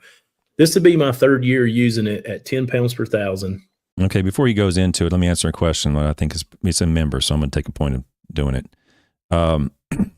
First of all, thank you, Ninos. First of all, welcome everybody. Joe and Western, Ninos and Randy and Don Klein and Lou Carr, to everybody. The question is, if Malic 3 extracts iron, why must iron on a soil test be ignored? Genuinely asking for scientific explanation. When you take that sample, good question, Randy. So when you take that sample and you're going to send it into the lab, you're going to take it, let's say you take it on Monday morning. Best case scenario is they're going to analyze that on Wednesday. Best case. That's if you drive it to the lab and hand it to them. Because they're going to take it in, they're going to process it, they're going to have to dry it, and all this stuff, and then they're going to extract it with their solution probably 1 or 2 days after they receive it. Okay, in that time frame, the soil that you took it from is still out in the field. Okay, and it's getting wet, or it's getting dry, or it's getting cold, or it's getting hot. It's changing, and you're going to say, "Well, it doesn't change that much." That's true. It doesn't change that much, but iron will. Iron will change rapidly in soils. It oxidizes extremely fast. Okay. So what you see on that soil test when it gets back from the lab may or may not have any relevance to what is now actually occurring in your soil with iron. That's one reason. The second reason is, and it's probably more important, is that to my knowledge, no one has ever developed a correlation between a Mehlich 3 iron number and a turfgrass response to applying iron. Why? Because we almost never see a turfgrass response to applying granular iron ever. So we can't get any correlation numbers if we don't see a response to applying the product. Okay, that's the main reason. There is no correlation that shows that a Mehlich 3 iron test should be 50 parts per million. And if you're less and you apply iron sulfate, then you would see the turf respond. There's no correlation that provides any confidence in that value. Okay, so those are two reasons. The rapid transformation of iron in the soil, I can't tell you. It's kind of like nitrogen. I can't tell you what's there now compared to when you took it. And then the lack of a correlation between the tested value and the turf response. Good question, Randy from Bulgaria. Thanks so much. So let's get back on it. And when I first looked at that stuff and started learning about this, I was like, "What? This is only 3%. This is only 3%. Don't worry about Why that. don't I buy 18? Why don't I buy 1824 like everybody else?" But anyway, the first year I aerated, I used it. I was blown away by the color. And I can remember talking to Jack and being like, my color is amazing. Yeah. And I have not applied any iron. How is that possible? You know, how is it possible? Well, there's a lot of reasons why it's possible. Maybe the water's better. Maybe you have better water distribution. Maybe you have better water uniformity. Maybe it rained more that year than the prior year. Maybe your irrigation was broke, man. That's not. Maybe, I don't know. There's all sorts of things. Maybe the solar radiation has changed. Maybe you were overcast the prior year, and maybe it's not this year. Maybe the temperature's different. There's all sorts of reasons that can result in you being deceived. Your eyes can be deceived. That's the reason we provide these tests. We do this research in a proper way, because humans are biased. All humans are biased, and it's impossible for a human to do a study and remove all bias from it. The scientific method and the proper statistical models are designed to minimize human bias primarily. We want to eliminate the human basically from the data. It's very difficult. And just because you put it out and you saw a response, or you put it out and my turf's green now and whatever, I'm not saying it didn't happen. You're asking, how could that happen? There's many, many ways that you can be deceived by that. Okay, many ways that you could put it out, see what you perceive to be a response, but it not be from the product that you use. That's called the post hoc ergo propter hoc fallacy. Possible. And you know the answer to that now. I'm learning. Yeah. And where I planted all of my green giants this past, spring, I used handfuls, probably too much, but handfuls of 333. Hard to use too much. It's hard to use too much. Straight from a salesman's mouth. It's hard to use too much. How much you should apply? However much you can afford. I've heard that so many times. And the color of the turf around those green giants is insane. The color of it. And it started teaching me that. Well, it's certainly possible. You have a nitrogen and phosphorus if it's deficient, and you have potassium if it's deficient. So you have an NPK going out. It's very, very possible that you would see that from a product like a 333 if you applied it at the right rate. And he even said, I'll probably apply too much. You're probably applying enough to get a response from the N and possibly the P if you're deficient. I don't know. Those big synthetic numbers are not as powerful as these lower NPKs that are. Yeah. Well, that's a bunch of nonsense in terms of NPK, but it is true in some elements, like the higher values of iron and the higher values of manganese and the higher values of, I'll just use those two, can actually be less beneficial to you, because the higher values can only get that high in oxide materials, like iron oxide is like 55% iron. But chelated iron is 5% iron or 10% iron, very, very low. And it's the lower analysis that can be useful, and the higher analysis is completely useless. So the concept is right. And he's in the ballpark of the concept, but not with NP and K. There's nothing wrong with high analysis fertilizers if applied correctly, NPK. And there's nothing wrong with low analysis NPKs if they're applied correctly. The low analysis fertilizers, like I said, have almost zero potential to burn. I'm being serious. It would take an extraordinary amount of evidence for me to believe that a 333 that he's selling would burn turfgrass. It's not going to happen. Whereas a 4600 or 2100, or a 1846 DAP and MAP are some of the hottest fertilizers, believe it or not. They will burn the bejesus out of turfgrass if you apply that incorrectly. Okay, so there's value both ways. The least expensive is the higher analysis. The more expensive is the low analysis. The greatest risk is the high analysis. The lower risk is the low analysis. So it's however you want to slice that cake. How much money do you want to spend on it? But there's nothing wrong with the 333 and there's nothing wrong with the 4600. It depends on what the lower NPK is. Now, what we're doing with 333 and with our replenish products is we're using carbon to generate the activity. So what's happening is we're feeding microbes, now we're on to and as microbe populations explode, which is what's going to happen when you feed them. They're literally. I mean, this is going to sound crude, but they're literally pooping out ammonium, nitrogen. They're releasing nitrogen. So you're going and it's also going to give you a longevity that you're not going to get from a synthetic nitrogen. Synthetic nitrogen will dissipate quickly, and over time, as you continually use it, it gets worse and worse. That's why that complete and utter nonsense. I really want to cuss, to be honest with you. I want to use this foul language here. I'm so annoyed by this. Complete and utter nonsense. Go back, Google right now. Turfgrass response to Turfgrass. What is the title? Turfgrass. Or fertilizer costs. What is the title of that paper? I can't even remember the title of my own paper. Articles. Turfgrass response to applied nitrogen, or turfgrass or fertilizer cost, or something like that. Where is it at? There it is. Here, go look up this paper right here. Determining nitrogen fertilizer cost using turfgrass response. In here, we measured longevity, and you can go there and look at all these. Here, let's just scroll down to the longevity table. Here's this was in, let's see, do I have a longevity duration? So here we go. Duration of this, this is going to be a little bit out of context, but the duration of turfgrass quality greater than 6, and you have urea, ammonium sulfate, and down here I have 2 natural organics right here. One was malorganite and one was another biosolid. And you see right here, let me just get my pen out here. You see right here, duration of the annual duration were all the same. I'm applying these every 4 months in Fort Lauderdale and every 3 months in Florida, Northwest Florida. The duration of the turf response under all these nitrogen sources was all the same. Okay. This was in Fort Lauderdale. This one was in Fort Lauderdale.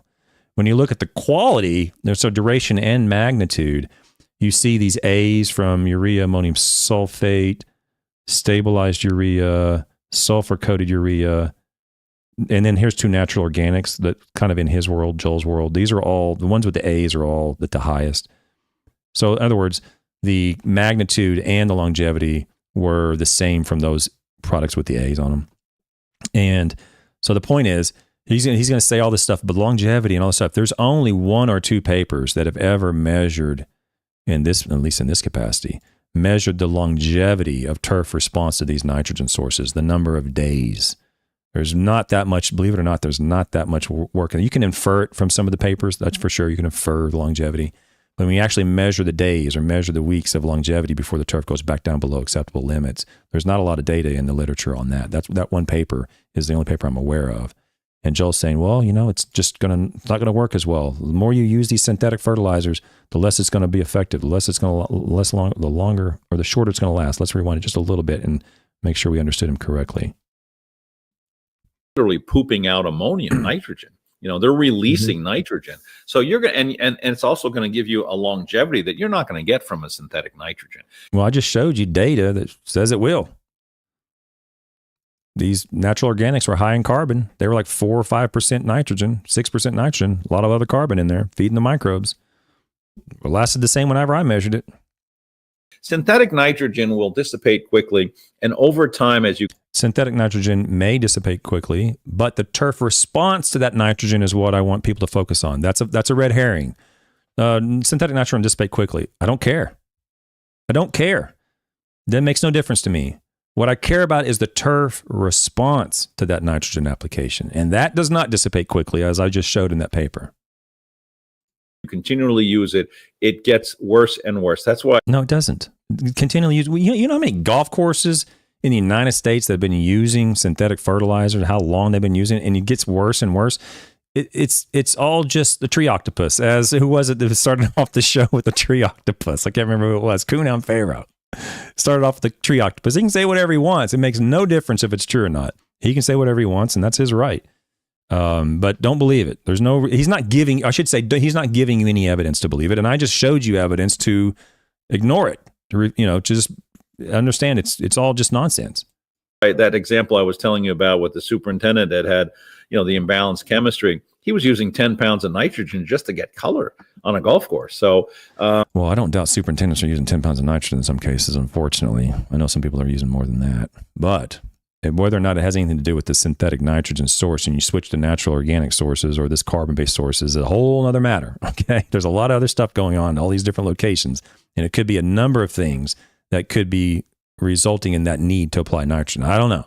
But to say it's because you're using synthetic nitrogen is a huge, massive assumption with no evidence to support it. By getting microbiology on your side, you're going to start to reduce inputs and you're going to get better reaction because you're getting Mother Nature working for you as opposed to working against you. Well, I don't know anybody that's going to refute like a good, organic soil is going to be easy to grow plants in. I mean, it's fine. I'm just saying that you're saying that synthetic nitrogen is a problem. And I'm saying, show me the evidence. Because we've been doing it for how many years? In reality, Joel, talking specifically to the, whoever on the other end of this camera, the human population is about at 8 billion people right now. The dietary needs of half of those people are met by the Haber-Bosch process, the process that pulls nitrogen out of the air and forms synthetic nitrogen. So if it was resulting in this, you need more and more and more, or it's harmful or whatever, you wouldn't see these massive yields per acre since the 1950s. We're seeing huge yields in corn and soybean. Well, bad examples, but we're seeing huge yields in the growth of these agronomic crops because we're using synthetic nitrogen. So you got a big mountain to climb if you want to convince me that synthetic nitrogen is a problem. Synthetic nitrogen misapplications and those environmental issues, those are a problem. But you're talking about a different issue. You're talking about some sort of issue in the soil with microbes, not synthetic nitrogen causing a problem. And I just don't see it. And that's the whole theory behind what Earthworks has done since we started this project in 1988. Well, I can tell you what I was going to say a while ago is this will be the third fall, but last year I used it in November at my seeding, 10 pounds per thousand. Okay, I did not do here comes some more anecdotes, just so we're clear. A bunch of more anecdotes. Anything else way into 2024. Okay, well, I meet with people on Calendly all the time, and I just met with somebody either this week or last week that said, well, I apply a little bit in the fall, and last year I didn't apply anything until like April or May. It looked really, really good, and he was applying synthetic nitrogen. So who do we believe? In your case, you're saying you apply this product, and you don't need to apply it again. You see this color way into the spring. I believe you. You see the same thing from other people who are not using that product. So this is why these anecdotes don't mean anything to me. You might be correct, and the people I counsel with might be incorrect, or vice versa. Or you both might be correct in the same observation from two different products.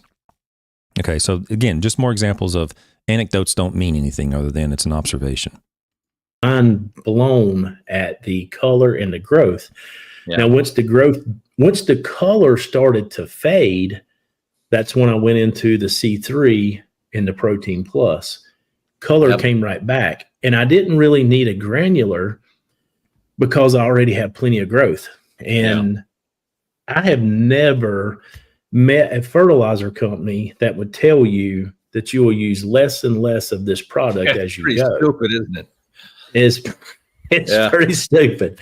But they've never asked me to speak at Harvard Business School because my business model is one of declining profit as opposed to increasing profit. But that's how a soil works, man. I mean, that's the idea. And and again, that was we discovered that. We didn't know that.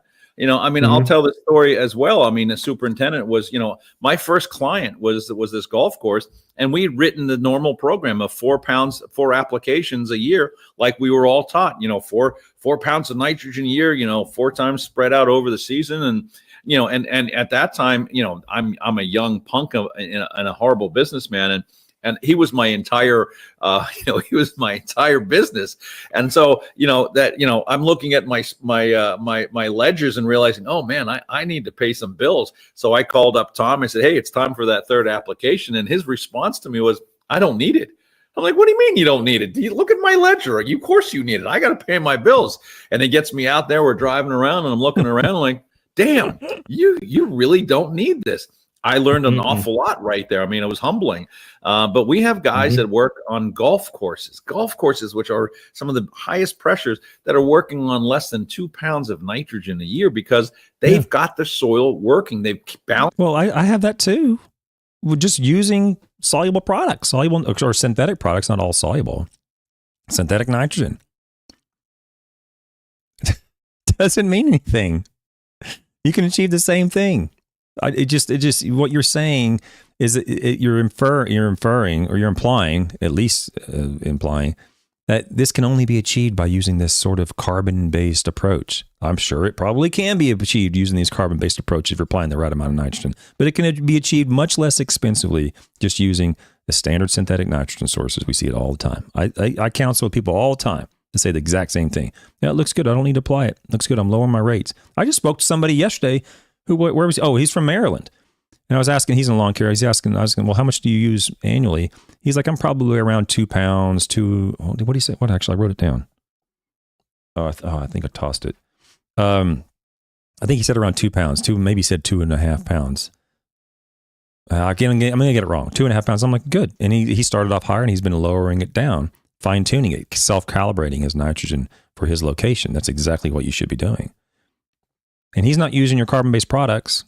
He's just using synthetic nitrogen. He's achieving the same thing. Their chemistry through soil testing, and they've been feeding carbon for a while. This same superintendent, during the 2008 recession, lost the majority of his clients at the golf course, and they said, look, we don't have any money. You can't do anything. He didn't fertilize for over a year. He did okay because he'd been using Earthworks for years at that point. Sure, it had to be that. It had to be that, right? It couldn't have been anything else. It had to be your product that did it. That's great. Now, it wasn't great. I mean, it's not what you would want in a golf course. There were some blemishes that he would have preferred not to have, but he got through the year fairly well. I talk about this, and yeah, Jason just wrote up carbon to nitrogen ratio. That's really what it's all about. Making sure there's enough carbon in the soil to create, carbon is what mobilizes nitrogen. So if you put down a lot of synthetic nitrogen, you're burning out the carbon in the soil. So that carbon. Show me. Just show me, Joel. Show me a paper that shows that. And show me how applying synthetic nitrogen is going to result in some sort of long-term harm to the turf. It's ridiculous. The turf grass is exuding carbon, and then the microbes are consuming that carbon. You have this delusion like the only way carbon is going to get in the soil is if you apply it through an Earthworks product. It doesn't work that way. The nitrogen ratio starts to fall off. And what happens is now the nitrogen can't go through nitrification. There's just not enough energy in the soil to do that. Oh my God. So nitrification is not going to happen at all now, apparently, according to Joel Simmons, unless you're applying the Earthworks carbon-based fertilizers. Their depravity knows no end. It's unbelievable. So what this carbon is all about, it's balancing the carbon to nitrogen ratio. It's putting energy into the system. Think of it this way. It's the gasoline in your truck. You're not going to pull a heavy boat up a big mountain if you don't have any gas in that truck. And the carbon is the gas in the truck, which keeps the engine running and allowing you to go at full speed. And that's what, it's all about carbon to nitrogen ratios. And that's all Earthworks has ever really done since the day we started. I can't. And it was hard because I can't keep up with the scoreboard. I'm at 15 carbons, but I'm sure I've missed a bunch. It's really hard for me to keep up with feed the soil. I'm up to 8 feed the soils. It's not easy, but he's really laying it on thick here, guys. Nobody believed it. Yeah. Well, I can tell you how it started for me. I met a fella that done a lot of turf work in Virginia. And we were talking about this 1 acre field beside my house that was struggling so bad, especially in the summer. More without anecdotes. rain and heat. And I mean, I got some pictures where it looked terrible. I mean, it looked terrible. And me and him was chit-chatting, and he's like, do you want to really grow thick turf? And I was like, yeah, I want my 1 acre to match my 2 acres I've been working on since 2015. He's like, buy you a pallet of 333 and buy you a pallet of 822. There you go. It's like, all right. Well, that's where my whole journey started. And I started using that stuff, and I could not believe the difference. Now, the first year, I seen some stuff. The second year, I really seen some stuff. Yeah. And now, I mean, I'm got a couple years with those 2 products, and I have backed off so much. Like in the beginning, I had a little ride-on spreader. I loved ripping open bags, and I loved kicking it out. And I've got to where like I appreciate the smell and everything. I like it, you know. I do too. And well, you know, just make sure we're clear on this is that this is why we design studies in a very specific way. And this is why we have to report meteorological information in our studies if they're in field work, or the greenhouse conditions when we report greenhouse data. Because when you go off and do one thing one time and you see something happen, it's very convincing. And I'm not saying, he didn't see what he saw. Maybe he did put that out, and maybe that is the reason why he saw what he saw. But the reason we can't know it, the reason we can't have any confidence in it, because we don't know what would have happened with something else. We don't know what would have happened with nothing else at the same time in the same place, because the environmental conditions from one year to the next change, from one season to the next change. And as we know, the water, light, and the temperature in any other injuries are more influential oftentimes than the soil. So we have to account for these things. But it's very difficult, even for some scientists, to understand just because you put something out and then you observed something does not mean what you put out caused what you observed. You have to understand how to design this properly so that we can have confidence that indeed this did cause it, right? Or this did result in it. It's not easy, okay? But that's the reason all these anecdotes don't mean squat. They don't mean anything to me. Because unless you accounted for the environmental conditions and the meteorological information and the different soil types and all this different stuff, unless you accounted for that stuff, I don't have any confidence in it. Because you see, in our studies, oftentimes you'll see year over year. Sometimes you'll see them merge together and pool together. And the reason they can do that is because they've ran the stats on it and said, hey, what happened in year 1 also happened in year 2. So we can just pull them together to have a stronger study. But when you see them spread out over years, what they're saying is what happened in year 1 didn't happen in year 2, and it didn't happen in year 3. Something was different within the same study among these treatments. Something else changed. And that's an example of why we have to design it properly, because it wasn't the treatments. It was something that changed from year to year that caused the effect. Okay. And, but I haven't spread any granular this year, and I've got a very nice machine and all, but I've seen over the years, what I'm getting at is I've seen it improve my ability to hold moisture. Yep. Because the biggest struggle with me, fescue, is making it through 1 year to get it to maturity. Yep. And summers are tough in North Carolina. Yeah. Fescue does not everywhere now. Yeah. You know, when we started this company, you know, we built granulars because they're going to create volume. They're going to build volume of carbon in the soil. We built liquids because we're trying to supplement the granulars. The granulars are going to be a little slower to react, a little slower to feed. The liquids are immediate food. I mean, it's candy to the microbes, so they get going really fast. So it's a nice balance between, you know, building that foundation in the soil with the granular. But once you get that granular really working, and this is what you're seeing now, you got that flywheel flying. That's when we start cutting back. It's cruise control. It's cruise control. The liquids will keep everything even keel, you know, and you could slide. I mean, I've got a lot of clients that, you know, hardly do any granulars, but they spray liquids every month. C3. Wow. You know, protein. I love the C3. You know, originally what is this C3 thing? Now I got to go look this thing up. They keep talking about this C3. Let me pull up the label, see exactly what they're talking about.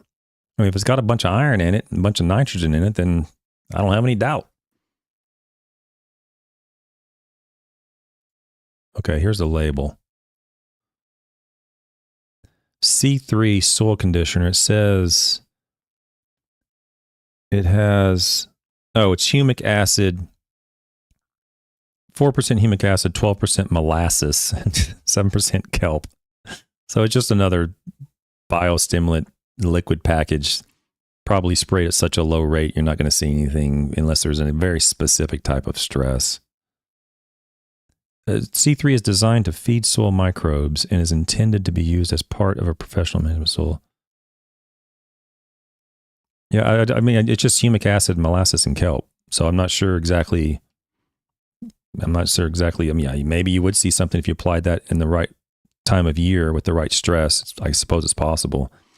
But I'm not sure where they're getting all these miraculous claims and everything looks fantastic. I mean, it's possible, but that's what it is, just so you guys know. I was guilty. I was really guilty of getting a lot of people using molasses. Right. And We've done a lot of work with molasses. There's one study out of Clemson that showed one little blip on a radar where the molasses had a beneficial effect. All the other data is basically saying nothing happens. Let's see what they say. And I started really learning the whole moron definition. Right. Moron And, is not necessarily a good idea. Yeah. Moron is not the idea. Don't be a moron. Don't put more on. But I love the color pop of molasses, not going to lie. And then, most people spray a humic acid anyway. And if you're really into this, you like worm casting and fish and all this. Well, Kelp meal. Yep. Yeah. Let me address that. Molasses is a short chain carbon. So think of a pyramid. Molasses is the pinnacle of the pyramid. It's short chain carbon. It's candy bar effect. It's what you would eat if you were going on a big hike to get that quick energy. The problem with it, all of which the plant exudes naturally anyway on its own, by the way, guys and gals. Soluble organic carbon in the soil is elevated in the presence of an actively healthy growing turfgrass on its own without the addition of all this stuff, just so you know. is it dissipates very quickly. So, what happens by using molasses, you get this pop and then you get this crash. What we do is we build the full. I don't think you see either one. Show me something where you see a increase in turf quality and then a crash in turf quality, or increase in turf growth and a crash in turf growth as a result of molasses. What he's saying is very easily measured. And I'm sure he wouldn't say anything that's not supported by evidence. So clearly he has evidence. Just show it to me. Send it to my email or the channel's voicemail. You get a real flush and then it crashes. Show it. Otherwise, I don't believe you. Pyramid. We've got humic acids on the bottom. We've got kelp in the middle, fish in the middle. We've got fermentation solids. We've got all sorts of sugars at the top, not just molasses. But now once that, sugar starts to feed through, now they're feeding down, the wider edge of that pyramid. These are probably just all talking points that his chemist has told him over the years. You go from short chain sugars down to more complex carbohydrates, and the degradation or the biodegradation of these sugars or these carbon products take longer, which is true. It does take longer. I don't care. Don't let these red herrings fool you, okay?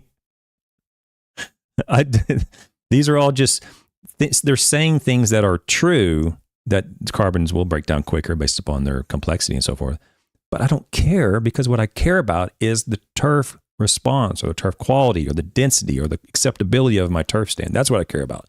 And whether or not that product results in something that I couldn't get from something else in a less expensive way. So don't be confused by these red herrings. You go, oh, well, that's true. That is true. Soluble carbon and these short chain sugars do. Oh, that must be true what he's saying. No. It's all a red herring. Okay. Don't get distracted. Pyramid, and there's meat on the bone. And that's what, and this has all come from Jerry Bernetti, my business partner that did the, first initial formulations.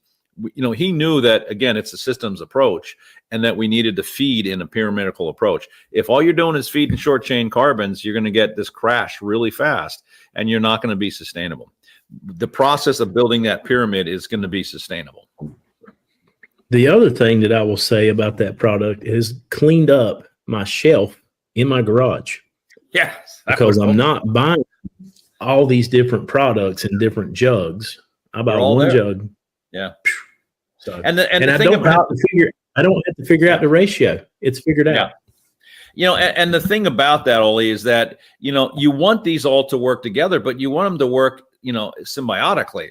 By just going out and spraying molasses one day and then fish the next day and then kelp the next day, the soil gets, a little jagged out. This feeds everything and it allows the microbes, think about it. You've got billions of microbes. They all eat at different paces, different things. So if you're feeding them only one thing, not all of them want to eat the same thing. When you go out to a restaurant with your family, everybody doesn't order exactly the same thing. They want to order, they're going to eat what they want to eat. And that's what microbes are going to do. They want to have the ability to eat and consume at the pace that they need to eat and consume. Yeah, I don't know if any of that's true or false. I have no clue whatsoever. And what I would ask people to do is, again, don't believe it. And if you want to know the truth, you'd have to find a soil microbiologist who specializes in the area to give you an answer. It may be 100% true or 100% false or some derivation in the middle or some middle ground. I don't know. But again, it's all just tree octopus, whistling Dixie is all it is. And that's why we built such an elaborate product. C3 has 30 raw materials. Protein Plus has more. And it's all designed to really not only provide the minerals and get that nutrient in there, but also to get to get the plant fed when you have. Josh is asking us when you would use the 333 over the 822. The 822, think of it this way: it's your fertilizer. It's a nitrogen product. There's ammonium sulfate in it. 333 is when you plant. 333 is when you overseed. It's a great summer product. It's great if your soil test tells you've got a phosphorus deficiency. So you can really kind of go in a number of different directions. They can be interchanged. And I'll use both in my program through the season. Certainly the 333, if you're going to plant anything, if you plant petunias or trees or a shrub, house plants, 333 is the product to put in. Tomatoes, they're great for vegetable tomatoes, boy. And by the way, it's certified organic with OMRI. So you've got an organic product in the 333 that's going to provide, real safety and it's never going to burn, but it can be used. Well, that's true. As I mentioned earlier, you ain't going to burn anything with that thing. You could theoretically, fertilize your whole lawn with nothing but 333. The 822 gives. I'm sure you would like people to do that. Think about I wonder how much it costs. Let's see if we can find, let me take this off here. I wonder if you can find like Earthworks 333 cost or something, or buy or something. I wonder if you can buy it somewhere. Oh, here. Okay. So I don't know if this is typical, but on this Seed World website, this Earthworks 333, a 50-pound bag is $52. And let's do the math on this real quick. 3 times 2,000. There's 60 pounds of nitrogen in that fertilizer. Okay, so 50.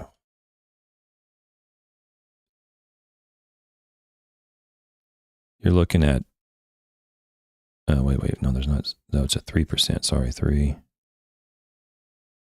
times 60, okay, store, sorry guys, I wasn't planning on doing this, and 51.95 times, is that a 40, that's a 50-pound bag, times 40, is let's just say $2,000 a ton, okay, so 60, I'm sorry, 2,000 divided by that. It ends up being $33 per pound of nitrogen. So $33 per pound of nitrogen on 333. And he said, oh, well, these are microbes in this. I don't care about the microbes unless you can convince me that they're actually beneficial to me in some way, which I've very rarely seen anything that applying microbes to turfgrass are going to result in some sort of benefit that I couldn't achieve elsewhere for less expensive, less money.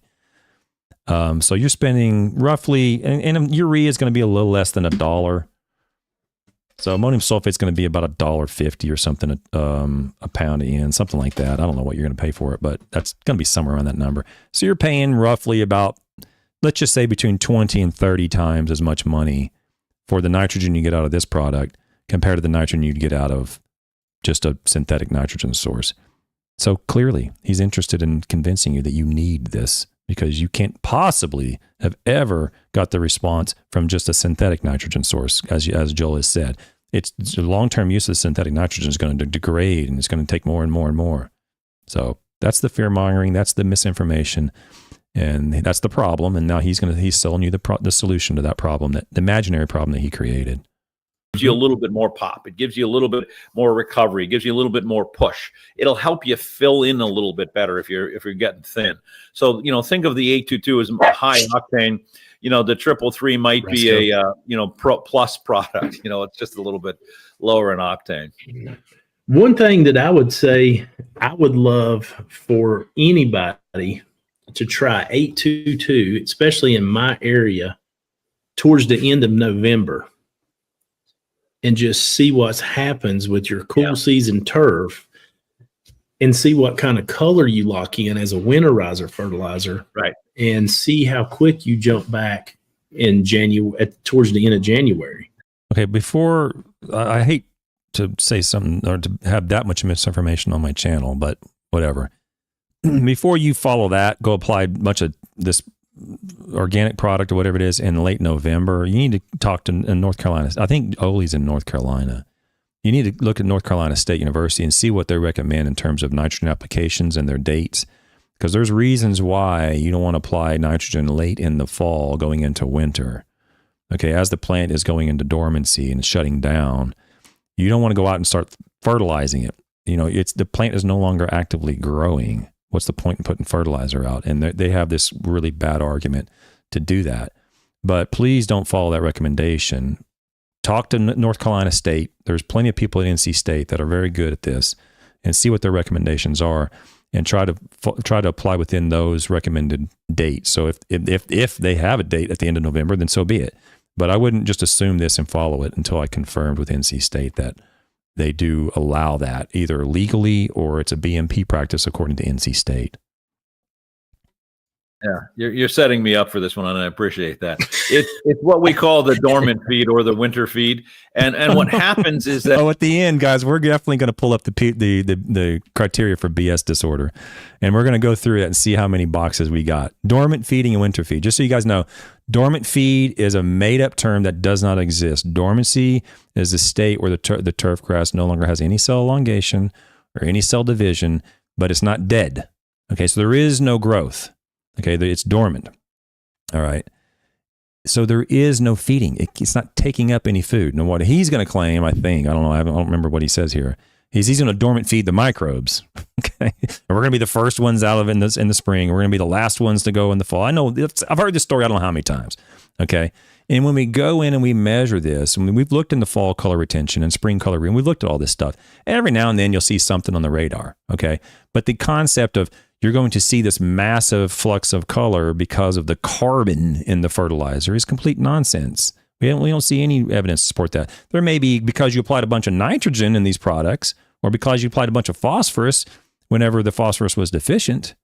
That could happen. But because it's carbon, I don't know of any evidence in the literature that would support that claim. That your soils at, say, Thanksgiving, where we are. I'm in New Jersey. The Northeast, even in North Carolina. But the places where you do actually have a proper winter, your soils are still warm. Your microbes are, in your case, you probably have warm enough soils all season long, where I might get frozen or I might go dormant. And if I go up to New England, where I spent the weekend, they're going to get more dormant than I will here. You'll be less dormant. But what happens is that you put down that 822 at Thanksgiving, and you're not going to get a lot of growth on the top because the grass is already pushing toward dormancy. But the root system will continue to grow. So what we have found, and we found this early on by work. Yeah, just so you know, that actually can occur. The soil is slightly warmer going into the fall than the air temperature, and in the spring it's reversed. The air temperature warms up a little better than the soil temperature, or quicker than the soil temperature will. So that actually can occur. There is a little bit of a delay in the time when the upper part of the grass, above ground biomass, really starts to shut down, and when the roots start to shut down. It's not that much, but there is a little bit there. With lawn care companies, by using these products, We're the last ones to go dormant, and we're the first ones to come out of dormancy. I told you, man. I should write a book. I should write like a prediction book on all the nonsense and BS claims. You guys, for those of you who may be new to the channel, I used to sell fertilizers. I sold fertilizers for 6 years in Florida, and fertilizers and chemicals and seed and all the stuff, all for Florida. And then I managed the East Coast U.S. and the lawn care division for a company. And so I've heard all these stories. Okay, they're all just, it's all just nonsense. It's just regurgitating the same. It's a Ferris wheel, and just going to come right back around at some point in the future. It's the same stories over and over and over. I've heard this I don't know how many times. And then they'll show pictures like, oh, wow, no, this fairway looks green and it's in December. Well, what would that look like if you didn't spray it with a dye? What would it look like if you just use ammonium sulfate or urea? In other words, they're just looking at an observation that may have occurred from their product, yes, but it may not have. There's no way to know from a photograph and one chance. Oh, no, he only applied it for that fairway, and this other fairway is not green. I've heard those too. Let me answer a question. Blue DM, I don't remember that name, but welcome. What about fertilizer for your overseed grass, annual ryegrass over Bermuda? Well, I think we're talking about is fertilizing in the fall for overseed of turfgrass. But what they're talking about is fertilizing in the late fall, like going into winter for tall fescue. And this Oli is of tall fescue. He runs the Tall Fescue Freaks Facebook thing. And so it's all about tall fescue. And I don't know what Joel has. Maybe he has bluegrass or fescue where he's at. But they're talking about straight 100% cool season grasses. Now, when you're talking about warm season grasses, I don't know where you live, Blue. I don't know where you growing where you're growing or what turf grass you're growing. But Bermuda grass is going to change a little bit differently than zoysia grass, and St. Augustine grass is going to change differently than Bermuda grass. So there's going to be a turf grass function in there. But if you're growing Bermuda grass and it's going to go dormant and you're going to overseed it, then there could be some need to apply a little bit of nutrient to support that overseed growth during overseeding. But you wouldn't be overseeding in the end of November or December. You'd be overseeding earlier. You'd be overseeding October. I don't know where you live. But you would still overseed with enough time for it to germinate and to establish, and you would have time during that time to apply a little bit of nutrient if you need to. But not in December when even the cool season grass that you overseed is going to be really, really slowed down as a result of the reduction in light and temperature. Okay. Yeah, no problem, Blue. I started early today because this is a long video. Louis Carta says, I've used Earthworks, including C3, just another foo-foo product. Well, it has NP and K in it, so if you apply it at the right rate, I'm sure I've never seen a nitrogen source, assuming that it's actually going to become soluble at some point. I've never seen a nitrogen source that wouldn't result in an acceptable turf if you applied it at the right rate and the right time. All nitrogen sources, within some extreme limits, are going to be useful if applied correctly. Oh, and he said, Lewis Card says he also met Joel Simmons and sat in one of his classes with the paste extra. Oh, that's interesting. I wonder if it was a class. I wonder where that was, Lewis, like if it was at a meeting or a turf meeting. Now, I know he used to speak at the Acres stuff occasionally, and the Acres is an association completely, their complete objective is to indoctrinate the public into believing all this paste extract and balancing cations and all this other nonsense. And they're very, very good. In fact, it's going on right now. It's literally going on as we speak. If I'm correct, I believe it's going on right now in South Dakota. So there's a lot of people in a room sitting probably literally right now, listening to all this nonsense and being indoctrinated and completely saturated with all this BS. And Acres is very, very good at that. I haven't seen anybody, even universities, that are as good and indoctrinating people into misinformation than that association. And Joel and his chemist, I believe, I'm not mistaken, his chemist is speaking there this week. And I understand that Joel's spoken there before in the past too. So maybe you listened to him at one of those meetings. I don't know. Let's continue. We're almost done. In the spring. And it works every single time, because it's based on that carbon to nitrogen to come out of dormancy in the spring. Oh, okay. And it works every single time, because it's based on that carbon to nitrogen ratio and feeding microbes. So it's a wonderful last thing to do in the year before you put everything to bed, Thanksgiving time, early December, and, do it what we call, you could apply it on frozen ground, but no. Do not apply fertilizer to frozen ground. Sometimes I wonder, if I'm in reality or not. I mean, I feel like I'm in the twilight zone or something, like, no, do not apply to frozen ground. And Joel's saying, no, you could apply it to frozen ground. Seriously. I'm like, sometimes I think it's a spoof. I think he's just setting me up or something, because do not apply fertilizer to frozen ground. I can't believe I'm having to say that in 2024. Do not apply fertilizer to frozen ground. Well, Oli said it right here. Oli said right here on his own thing. Never apply on frozen ground. Very good, Oli. Very good. Don't do that. And then you have your guest, an owner of a fertilizer company, saying, "No, you could. Don't do that. Okay, please don't do that." But it's better to do it, before the ground really freezes, because you wanted to get it down into that soil. Okay. Well, he kind of backpedaled a little bit. Do not apply fertilizer to frozen ground, please. It's bizarre. Well, I know, like, I talk to a lot of people, and normally I only think about North Carolina, and I only think about fescue. So I have to sort of make myself clear when I talk here lately to someone or try to answer is I have to think about their weather too. Like, I'm talking to people all over the place about fescue.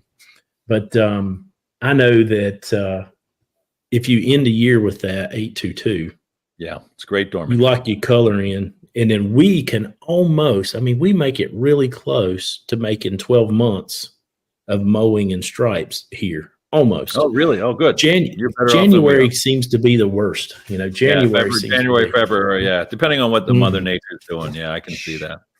I can see that being an issue. But yeah, it's a great way to get the soil working. And again, remember, the microbes are still working, especially where you are. It's funny. We started doing a lot of business in Florida. I was always skeptical about Florida because it's light, sandy soils, and I was talking about CECs when we were talking to soil tests. But, those light sandy soils, I thought it was going to take an awful lot of this material to really kick in. And as it turned out, I was dead wrong. It didn't, those soils are so hungry for carbon that getting a little bit in there it makes a huge impact, because that, those light sandy soils, they just don't have a lot of meat on the bones like your soil. You've got a 10 CEC. Sandy soils might have a CEC of 2 or 3. Big difference in terms of the nutrient holding capacity, which is why we thought maybe it wouldn't work as well. We were, like I said, dead wrong. And that's the soil so hungry. The beach soils, the soil, if you go to the Carolina beaches, those soils are going to be a lot sandier. Those soils need carbon and need to really get balanced as well. So, it works everywhere. I mean, this is how Mother Nature built it. This is what Mother Nature does. Yeah, well, that's exactly right, because I was talking to a fellow the other day.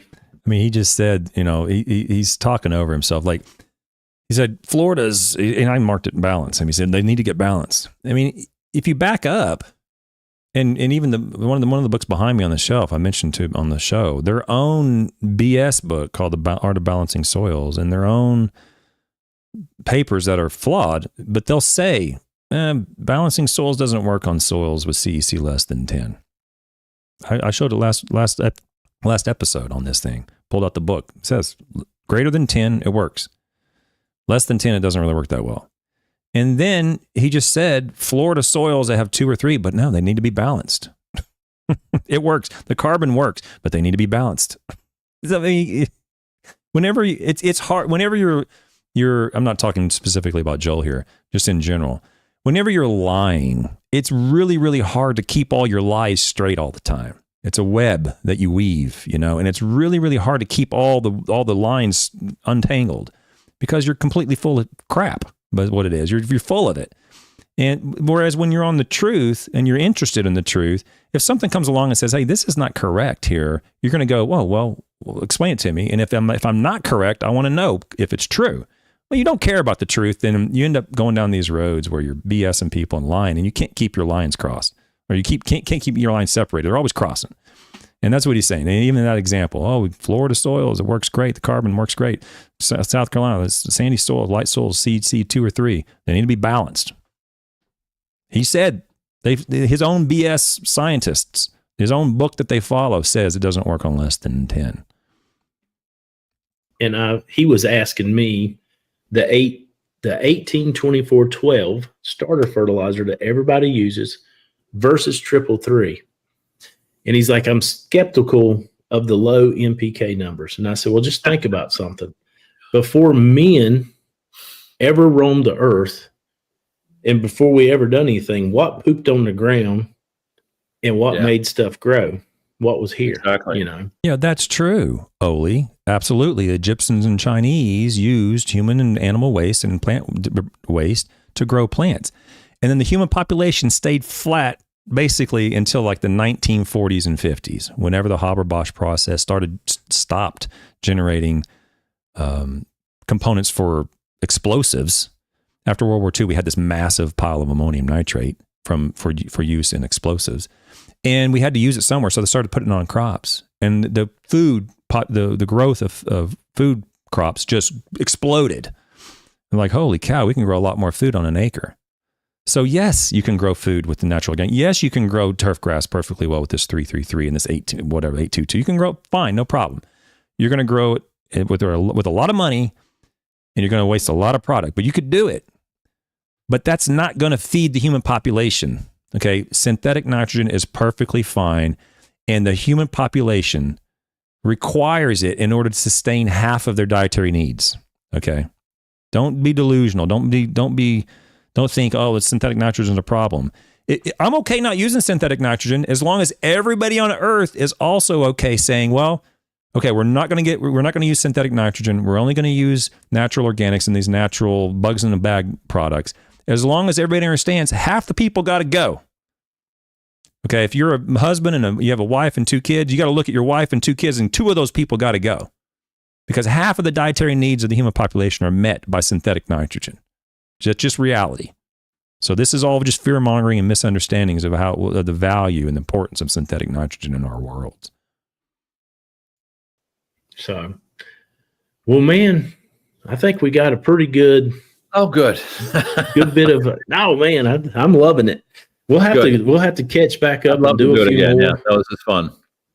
Maybe not on a Monday night. I gotta go. I'm heading down to the Solheim Cup in Virginia tomorrow morning. So. Okay, I gotta go too. But what I wanted to do real quick was I wanted to reduce this down to show them that I'm not completely inhuman. I wanted to reduce this down just a little bit and show their chat, because on their live stream I was watching it. And I get this a lot on my channel. Not a lot anymore. Actually, none at all anymore. Hopefully it doesn't change. If you scroll down here to the very end of their video on the live stream, and you'll see down here at the very end a little familiar icon, and it says TE from Turfgrass Epistemology. And I was watching it and I chatted at the very, very end, after they're done, he's playing guitars. They were done. And I said, I did not want to disturb you during the live stream, but thanks for doing this. So much misinformation. This should keep me busy for a long time. You'll see it right there. Okay? It's right there. So I had fun with that video. I didn't expect it to last 3 episodes, and the last episode's 2 hours long. But it's just another example of misinformation and nonsense and how to sell fertilizers on a soil test. Oh, we don't make any money on soil tests. They're a loss leader. And then he's selling fertilizer based on a soil test. Don't tell me it's a loss leader. You're making money selling fertilizer on these soil tests. It's just as simple as that. I'm not saying there's necessarily anything wrong with the concept, but there is something wrong when you're using a flawed and errant approach to a philosophy of soil testing being based on saturation. In his own words, he's never seen an ideal soil test 15,000 over 30 years, meaning, I'm inferring from that he's never seen a soil test, that he can't sell him something. There's not something on that soil test that's out of balance. We can always sell him potassium to rebalance the calcium or whatever. There's always something on there, okay? So real quick, this is going to be super fast because I have a really, really tight schedule today and I have to go. But let's go to the Turfgrass Epistemology diagnostic criteria for turfgrass bullshit disorder. For those of you who may not be familiar with this is a form that you would fill out if you ever wanted to know if you're completely full of shit or somebody you're dealing with is full of shit. And it says here, we're going to just go down all these things, your basic information, just like you'd see at a doctor, reason you're here today, allergies, products you've sold, and so on. And then we go to the history. Let's just check off this. You have to have 3. You have to have 3. You have to check 3 of these in order to be diagnosed with Turfgrass BS disorder. I feel bad saying the S word. It is science, but I guess I'll have to stop. I don't like that word. At least I don't like saying it live. I'm sorry. Anyway, liquid aeration, no. Liquid dethatch, no. Base count saturation, bam. He's got 1. Calcium, magnesium, he's got 2. Calcium, potassium, potassium to magnesium. So he's got 4 in the first column. Feed the soil. He said that at least, according to this, he said feed the soil at least 13 times.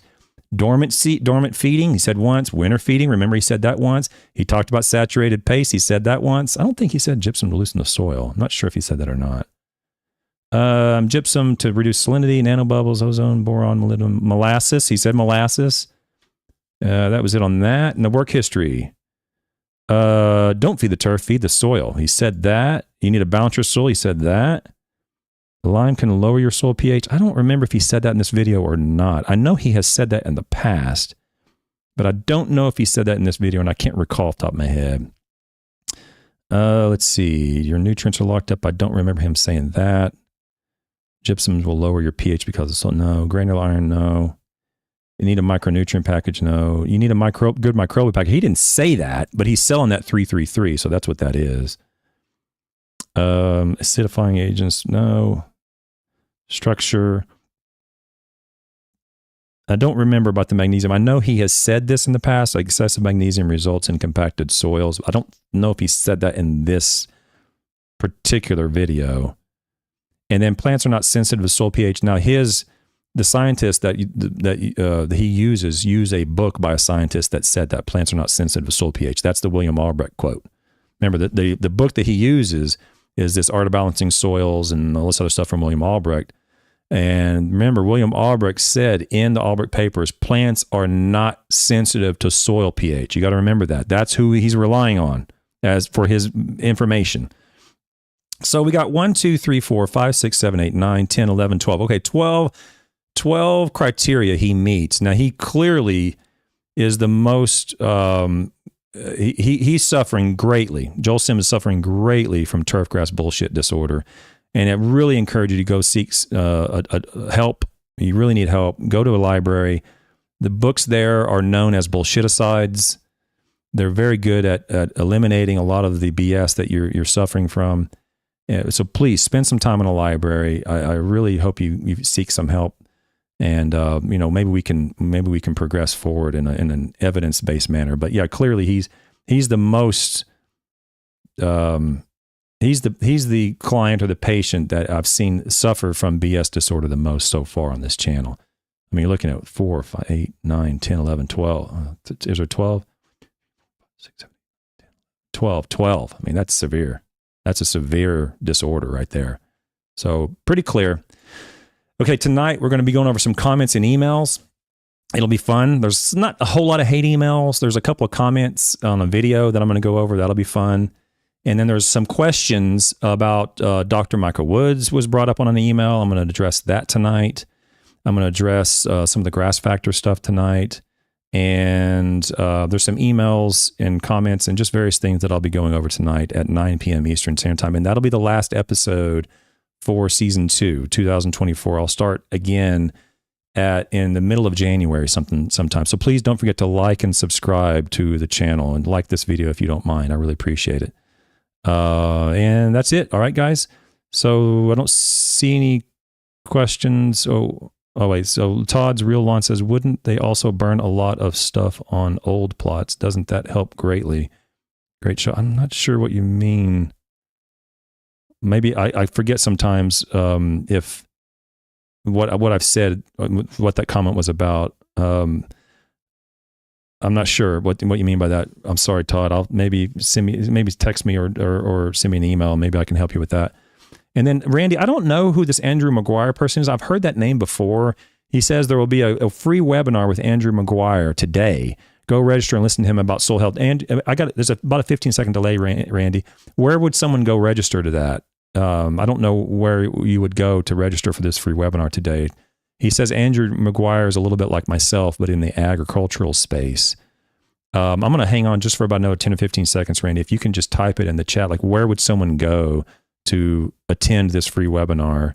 Because I might even like to sit in on a webinar from Andrew McGuire. I don't know who he is. So it says listen to him about soil health. I'm not sure. I'm going to hang on just for a couple minutes here, Randy. If you're still online, I'm going to give you an opportunity here to reply and see if I can find, maybe I can find something online here. Andrew, I can help people out maybe and show them where to go. I don't know who that is.